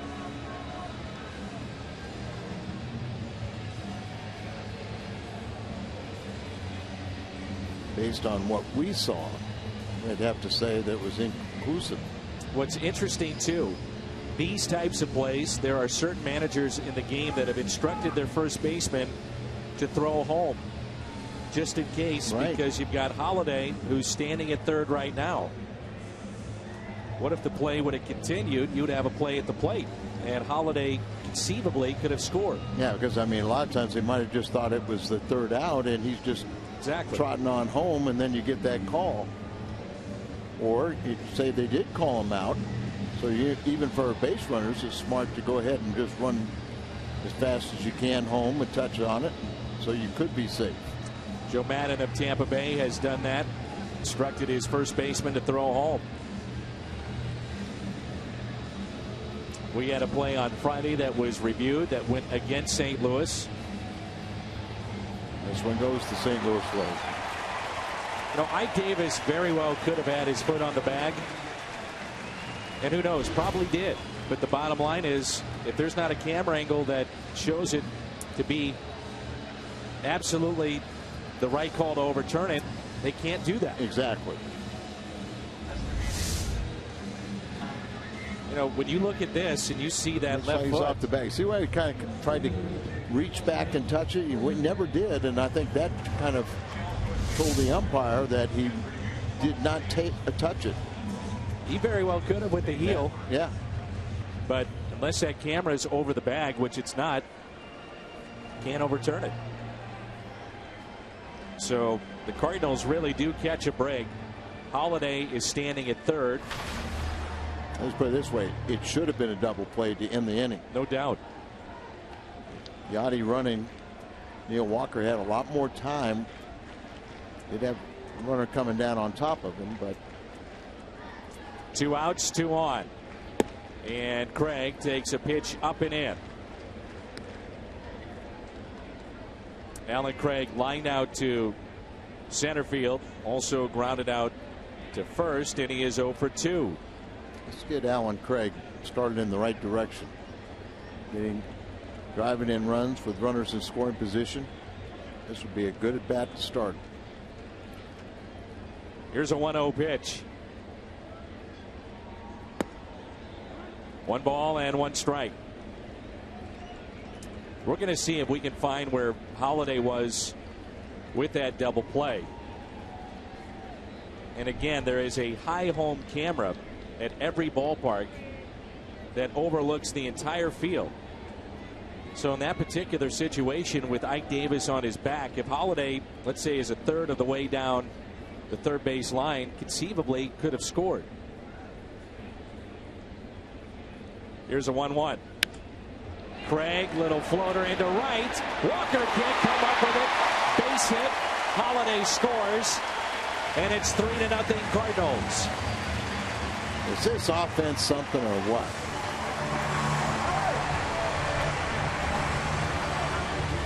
Boy, did Alan Craig need that. He has had some hard hit balls this week. And this one, little bloop into right, just past Walker. 3-0 St. Louis. 6th RBI of the year for Alan Craig, and he's got to feel like the monkey is off his back.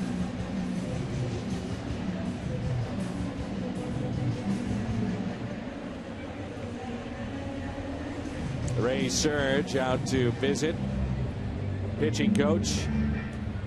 Gomez, right-hander, is getting loose. One of the things the Pirates have done that's been a benefit to them with the guys that they're trying to get back to the form that they once were at. Liriano, a good example, after breaking his non-pitching arm Christmas time prior to last season, but they've had to stay back at their facility down in Florida for a good 4 to 6 weeks of extended spring. So they get primary looks from their pitching people down there, the instructors. Liriano said it was the best thing that could have happened to him was getting injured and being able to stay down there for extended spring. They've got some others down there right now that they're working with. Here's Johnny Peralta, who is homered.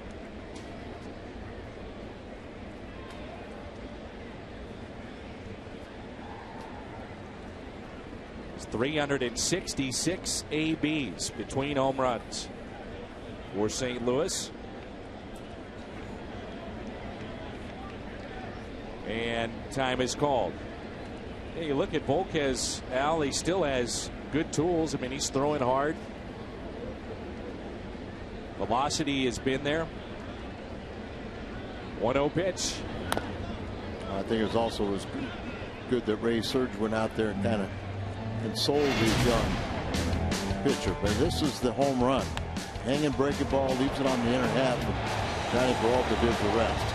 Up in the third deck, just near the foul pole there in Big Mac Land area, but to the left of Big Mac Land. He jumped all over that hanger, didn't he? Sure did. 2 on, 1-1 pitch. Peralta pulls it past Jose Oquendo. 1-2 the count. The 7th will be Davis, Mercer, and Sanchez due up. Molina and Craig are aboard for St. Louis.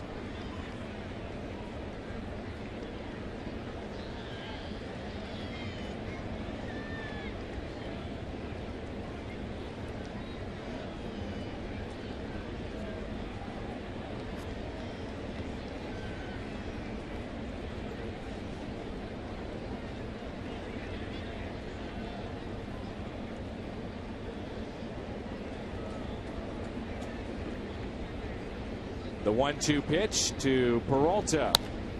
Again pulled foul. Starting to hang some of those breaking balls, isn't he? Yep.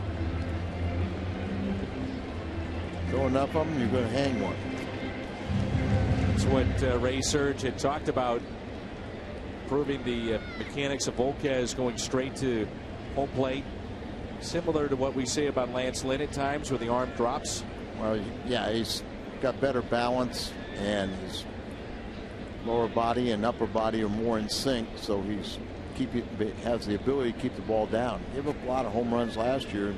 His arm would be dragging, not staying on top of the ball, then underneath, and the ball flattens out.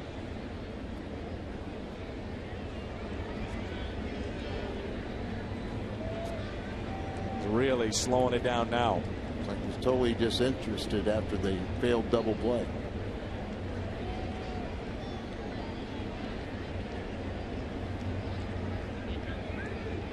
The 1-2. Walked by Sanchez.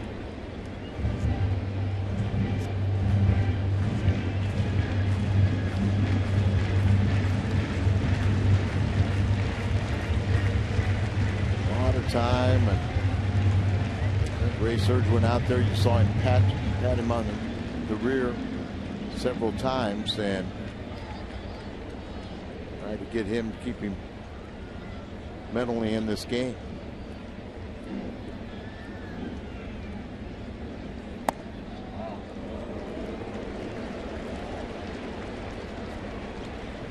Nick Leyva there. Ray Surge.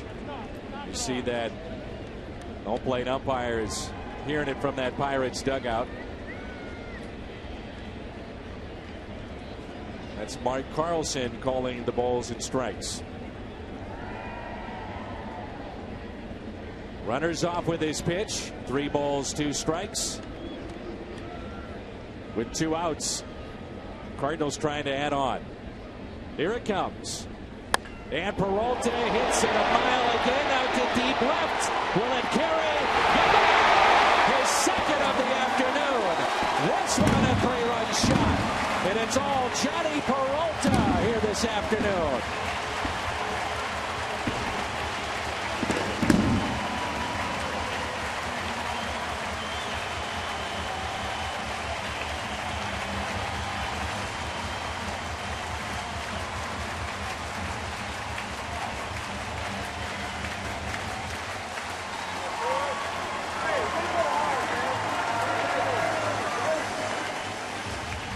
Nothing but a couple home runs, scoring 8 runs. That'll stop you, everybody. Everybody feels good about the offense, except for the Pirates. As see Clint Hurdle's making a double shift, as Harrison will go in. Looks like plays second, but it was the Peralta knockout blow, his second home run.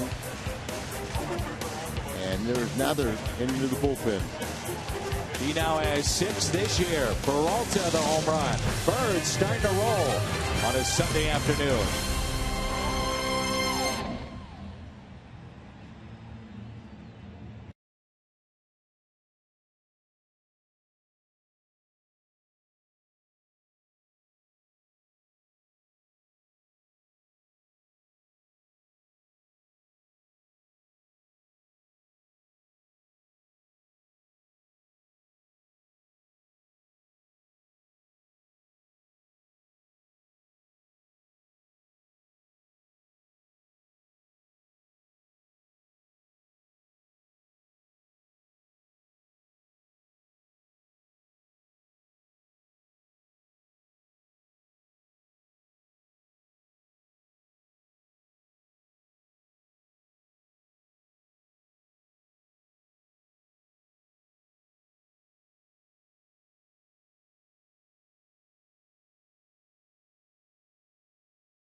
A double switch.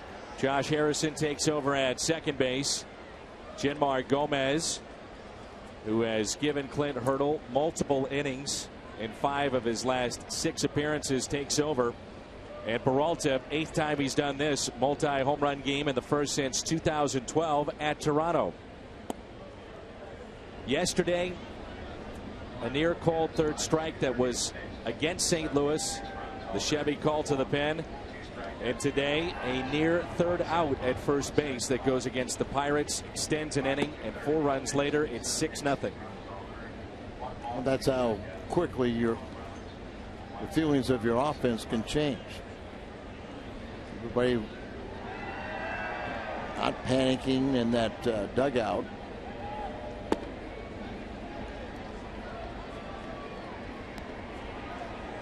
Edgar Renteria against Roy Oswalt, 2003.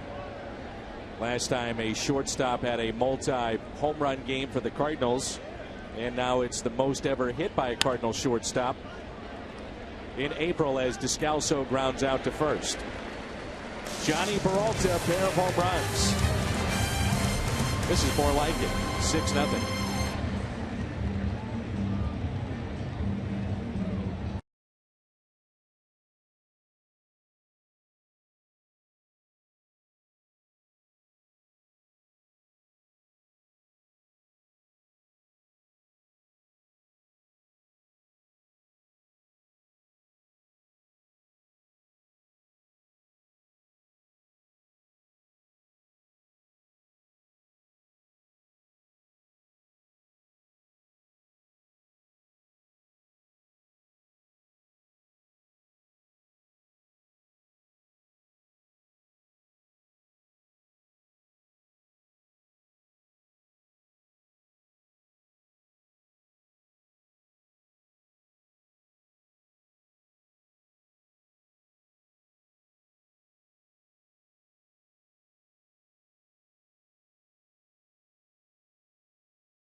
Is Sunday, May 18th. Cardinals.com/promotions. That's presented by Rawlings. And again, that is against the Atlanta Braves. So giveaways for that entire series. Much of our fan base comes from outside the St. Louis area. Make a trip to St. Louis. Take in the games and the giveaways. It's the Silver Slugger bat giveaway today. We've seen some things that make you believe that the Cardinals, this could be the start of something good breaking out. You've got a double from Matt Carpenter today, his second of the year. How about Molina? Another double for him. He's now up to 7. Remember, he had 44 last year. And then the home runs by Peralta. You had the RBI by Craig. So some positives coming out of this 6-run lead. Top of the 7th. The first pitch to Ike Davis is taken for a ball. You also continue to see the good pitching of Adam Wainwright and the pitching staff in general. Key spot in this game moments ago on a ground ball that should have been turned for 2. Davis thought he stretched, kept his foot on the bag. They reviewed it. Play stood as being safe.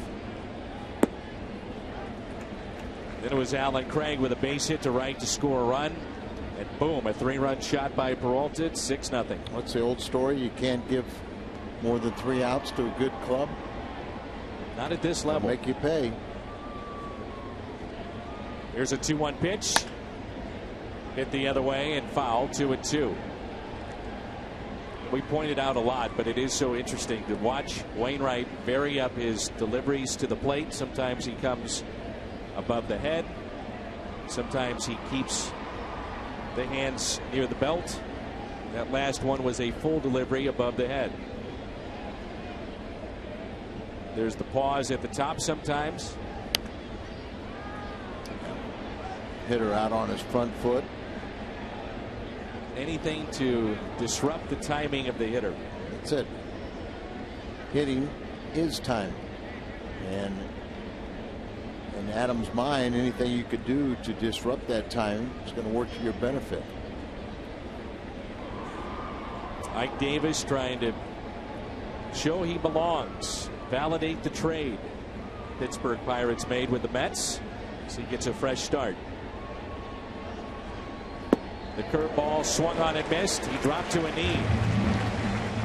Wainwright has struck out 5 today.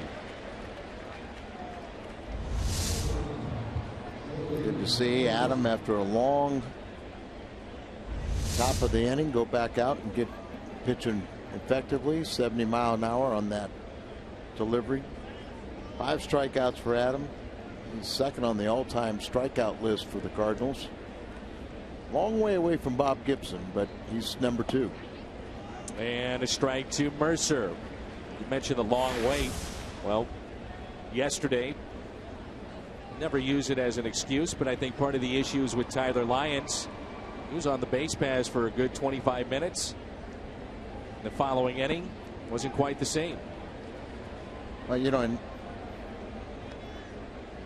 Tyler, in my mind, could request to come off the bases when they had the reliever warming up due to the injury. So, he, but being new and not that experienced, he could have came off. He also could have asked for more pitches.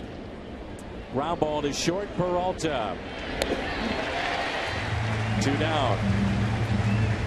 Reminder will come your way at 6:30 tomorrow night. The Brewers and the Cardinals. Michael Wacha gets that start. 6:30. And we will welcome Tim McCarver, our newest member of the broadcast team. He'll be with us tomorrow night. Toyota Cardinals Live.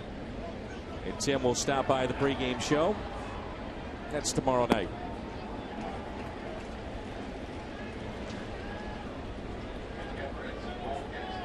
Tony Sanchez at the plate. 2 outs, no balls and 1 strike. Dan, I know we got the new speed up rules, but it was always my experience that if you had a real long inning like that, you could go out and ask the umpire and say, hey, I needed a couple extra pitches.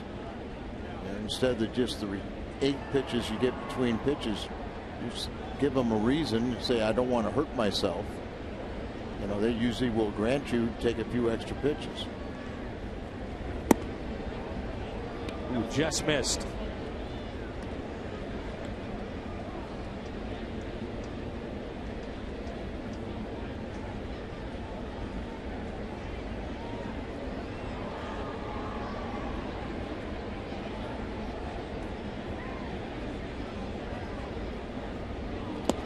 Strikeout to end the top of the 7th. 2 in the inning. And Wainwright is getting better as we go along. Looking for win number 5 here today.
Wainwright leads it off for the St. Louis Cardinals.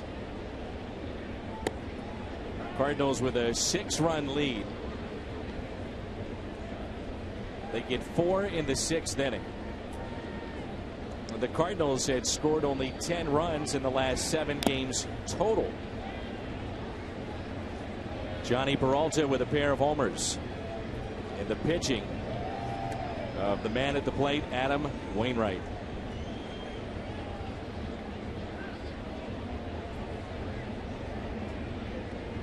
The 0-2.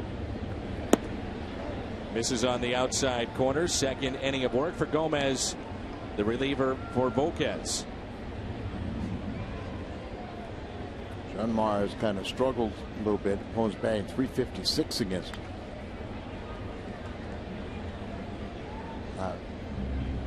2 of 3 inherited runners to score. We got DESCALSO to ground out to first. That's only the 3rd first batter he's faced out of 7 that he's retired. Adam trying to become the first 5-game winner in the big leagues. He's also trying to make a statement that I should have at least one Cy Young award this year. I'm going to be battling for that all season long, trying to win his first Silver Slugger. Picked up his 2nd Gold Glove last year.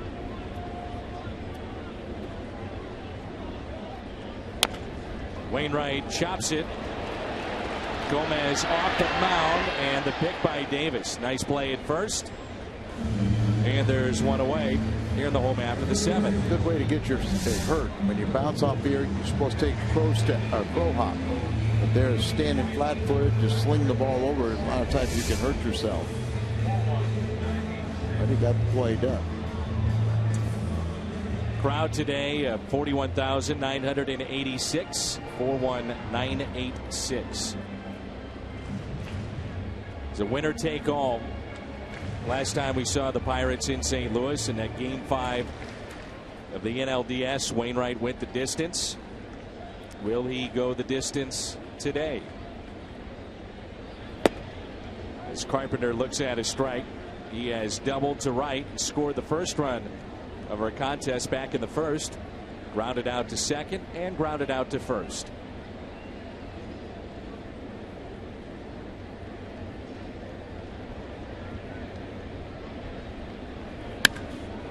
Well hit into center.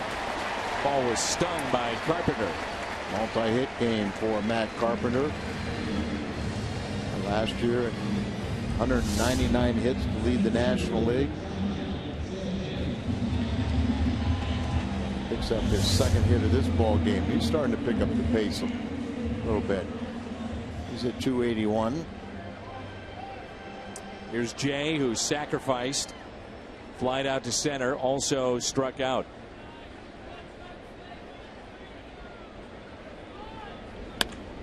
Up the middle, and this could be 2.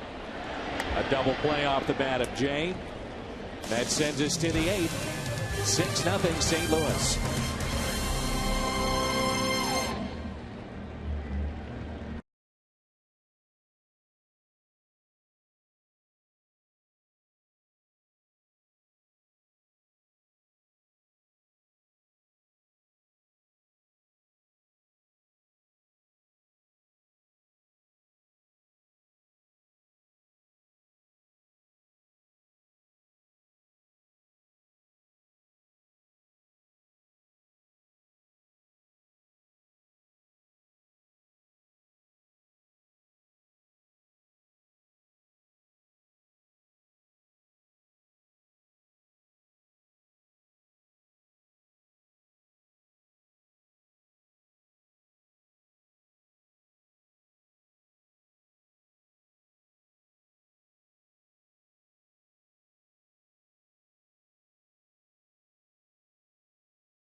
All right, Pat, thank you. The warm-up tosses being finished up here by Adam Wainwright. Mazda game summary: Volquez 5 2/3, 7 hits, the 6 earned. They turn a double play, which should have been. It's a much different looking game and line for Volquez. Alvarez has his first hit in this series for the Pirates. Wainwright, the story on the mound, pitching a shutout thus far, and Peralta, the story at the plate. A pair of home runs and 4 RBIs. He's the big offensive cog in this one with the 2 home runs, but as you said, there's some signs throughout that lineup with guys coming around also. Part of a double switch. Josh Harrison looks at strike 1. Cardinals, by the way, 10-0 when scoring 4 or more runs this season. 10-0.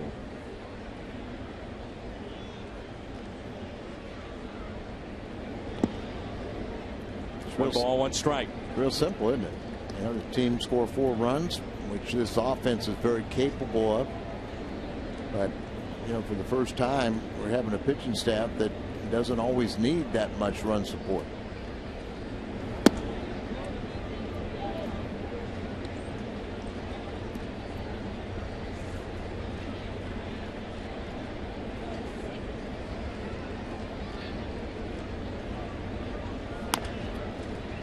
Hit towards third and pulled foul.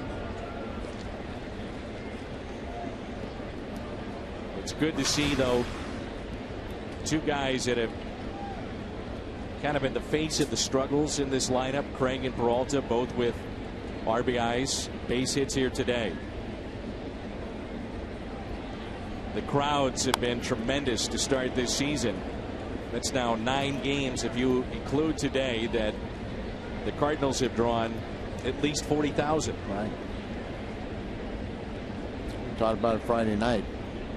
Everybody was looking forward to being home and also being playing in front of these big crowds.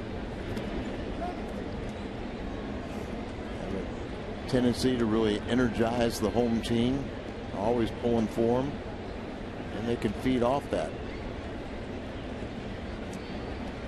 2 balls, 2 strikes on Harrison.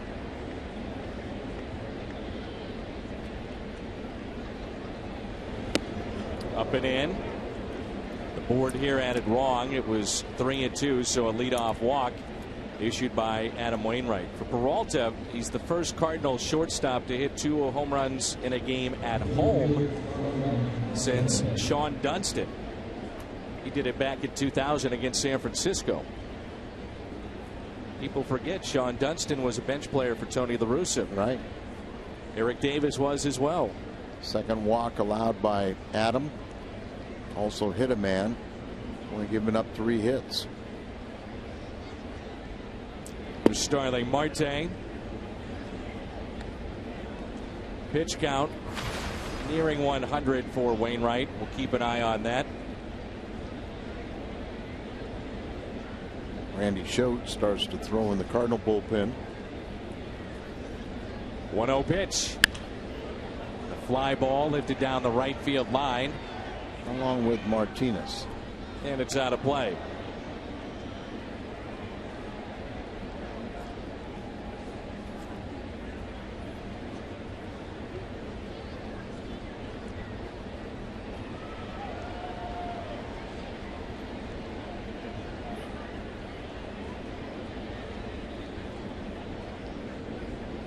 Outside of the 4th inning yesterday, the Pirates have been shut down in this series. A nasty pitch. They were shut out 1-0 on Friday night. And yesterday it was the 4th inning against Lions.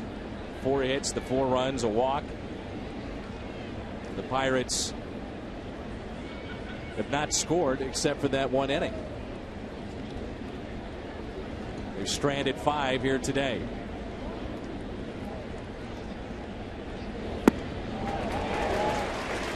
Strikeout for Adam Wainwright. 7 today. So they got good stuff. There you see the good breaking ball. Looks like it's going to be a strike and then breaks off the plate.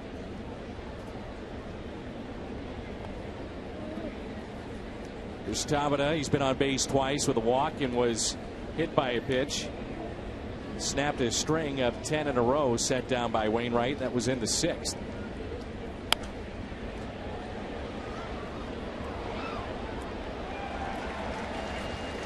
Swings where they're reaching for the ball, backing up on a ball,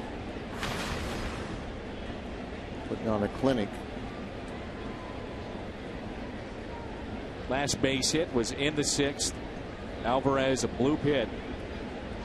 Since that time, he has faced 6 hitters. He struck out 4 of them. Could be 2. Out at second. The turn by DESCALSO. It's a double play.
The official cars and trucks of the St. Louis Cardinals.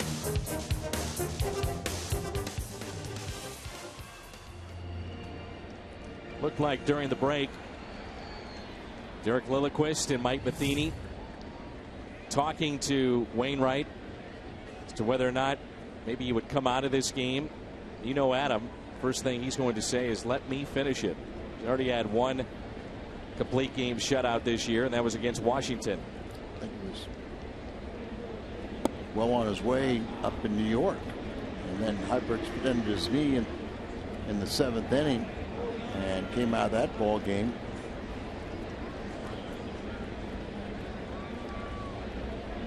He has thrown 99 pitches.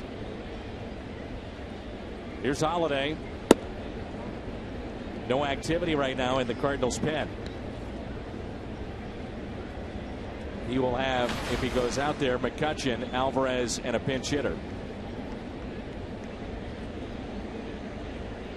6-0 lead for St. Louis. Matt Holliday lined out to left back in the first. That scored the first run.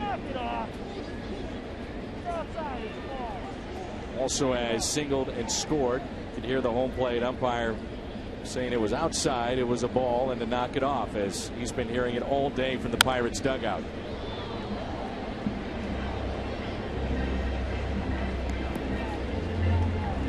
I'm sure they're frustrated. What could have been an inning-ending double play was extended. What should have been a routine play.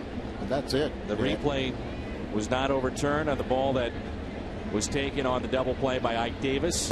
That turned into 4 more runs. So some frustration there from that dugout. As you said, that was just a tailor-made double play ball, and they had plenty of time. See the strikeout first by Gomez.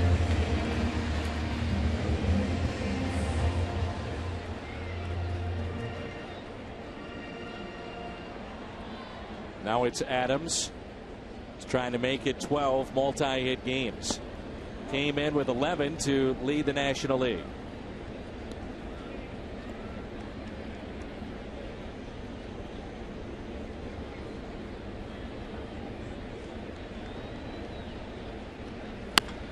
Pulls that foul. 1 ball, 1 strike.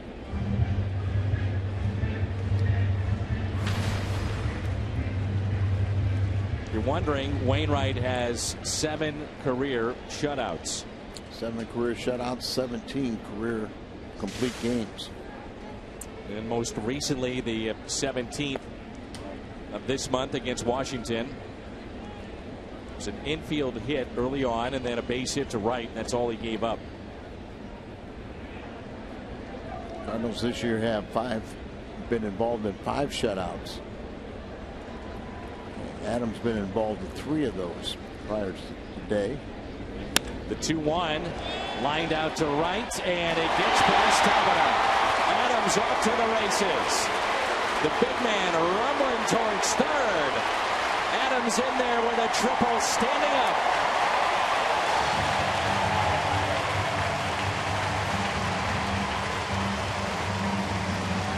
Everybody must have wanted to stand up at the same time because they got as big as cheer as the home run ball. But I thought that was pretty cool by Matt Adams. You don't know how many triples he has in his career, but once Tabata missed that ball, got by him, goes all the way to the wall, you knew Matt was going to end up over at third base.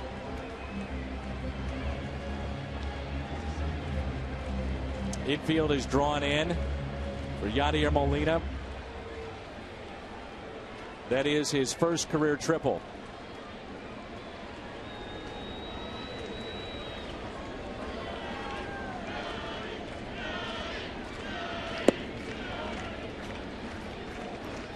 So Molina with a double, a ground out, it into a fielder's choice.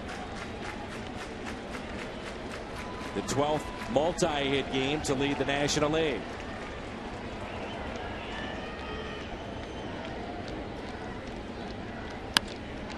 Molina with a fly ball into right. Adams will tag up. The catch is made. It's now a 7-run lead for St. Louis. RBI for Yadier Molina is number 12.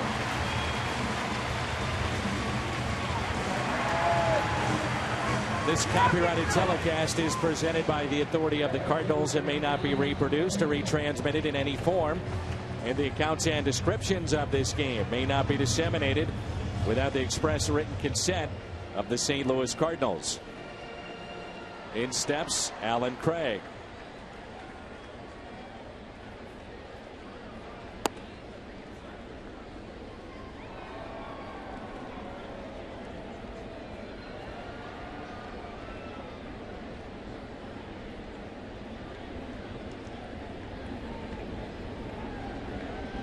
Now Martinez is throwing in the Cardinal bullpen. Adam looks pretty relaxed down there.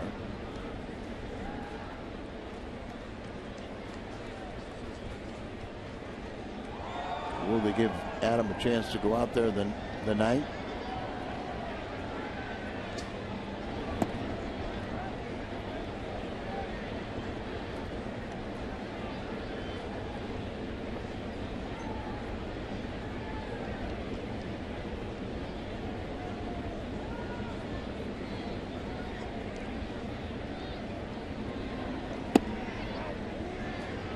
Two balls and two strikes. 7-run lead for St. Louis.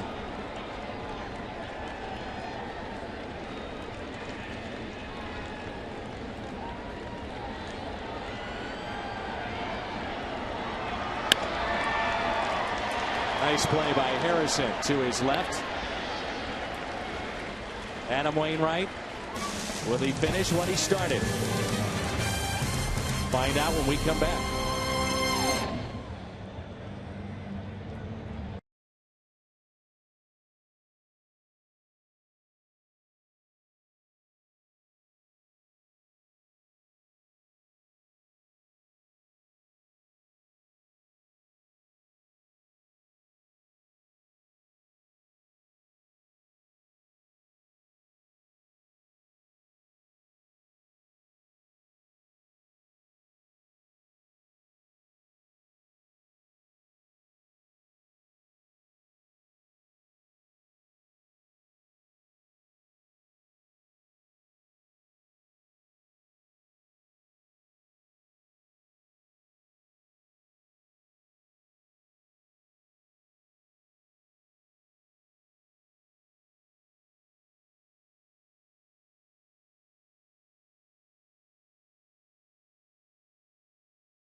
to not have Wainwright finish this. So the 9th inning will be our Chevy call to the pen and Carlos Martinez.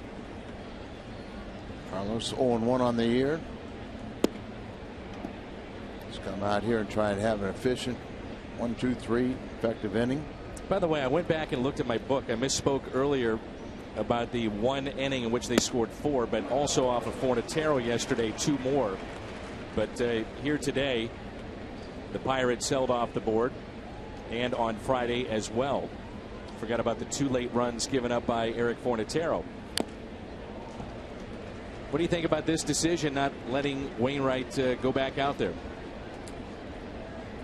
You know, you don't get paid for complete games anymore. So, I mean, it's a situation right now. It's a long season.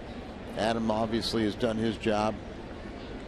You know, personally, he'd like to have an opportunity to get that 8th shutout and 18th complete game, but it's not like the old days. And actually, there's some guys down the bullpen that need a little work. Not sure it's Martinez, but strikeout of Andrew McCutchen. 3 strikeouts from McCutchen today. 0 for 4.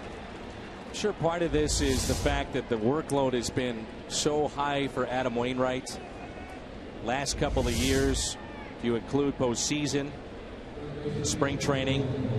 So today, 99 pitches, 8 innings, 3 hits, walked 2, struck out 7, to the point that even Wainwright in spring training talked about it. Cardinals had mentioned they'll be very careful with that workload, and here today is a good example of that. Yeah, and it's a long season. You know, you put 8 innings in there. All of a sudden, you get, you know, if it was still 2-0 or something like that, maybe you go ahead. But once they piled on and get the 7-0 lead, you kind of think about, well, those guys in that bullpen need a little work. This is the 12th appearance for Martinez. 1 ball, 1 strike with 1 out. Remember that the scoreless inning streak now for Wainwright is at 25 innings. His career long was in 2010. It was 26.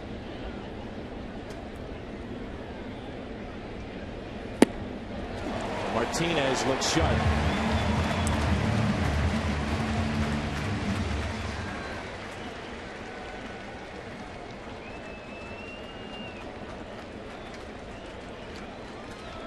Budweiser player of the game, Adam Wainwright, 8 innings, 3 hits, no runs, walked 2, struck out 7. Now Snyder is going to pinch hit here. Martinez got the crowd behind him, and electric stuff today. Fly ball lifted down the left field line, and it's out of play. The Cardinals 1 out away from taking 2 of 3 here against Pittsburgh. That's the thing, you know, we've talked about the offense, but still, with a win today, the Cardinals would be 2 games above 500. All the road games that they play, they have just received outstanding pitching. 0-2. And looks like the Cubs, with their 4-0 lead, they're batting in the 9th inning against Milwaukee. Milwaukee's played a lot of home games. They'll be in here tomorrow night.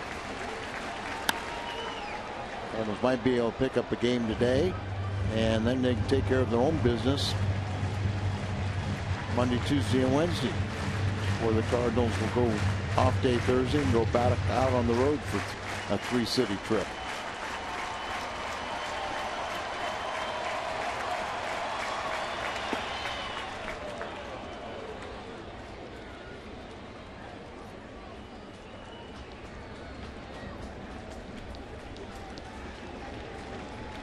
Pitches from Martinez.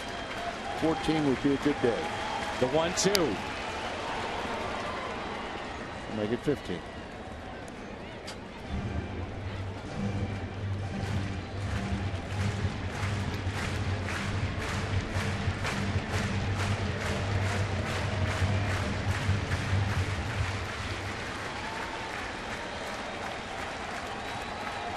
One-two pitch. Swing and a miss, and struck him out. Martinez finishes up. Adam Wainwright picks up the win. The Cardinals pick up a series win over Pittsburgh. They take 2 of 3.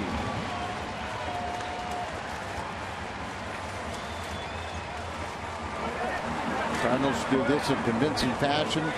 Pirates are struggled up. They're going off to a slow start, but Cardinals' big story here is the offense they got, along with the great pitching by Adam Wainwright and Martinez. On to Missouri Live post-game show.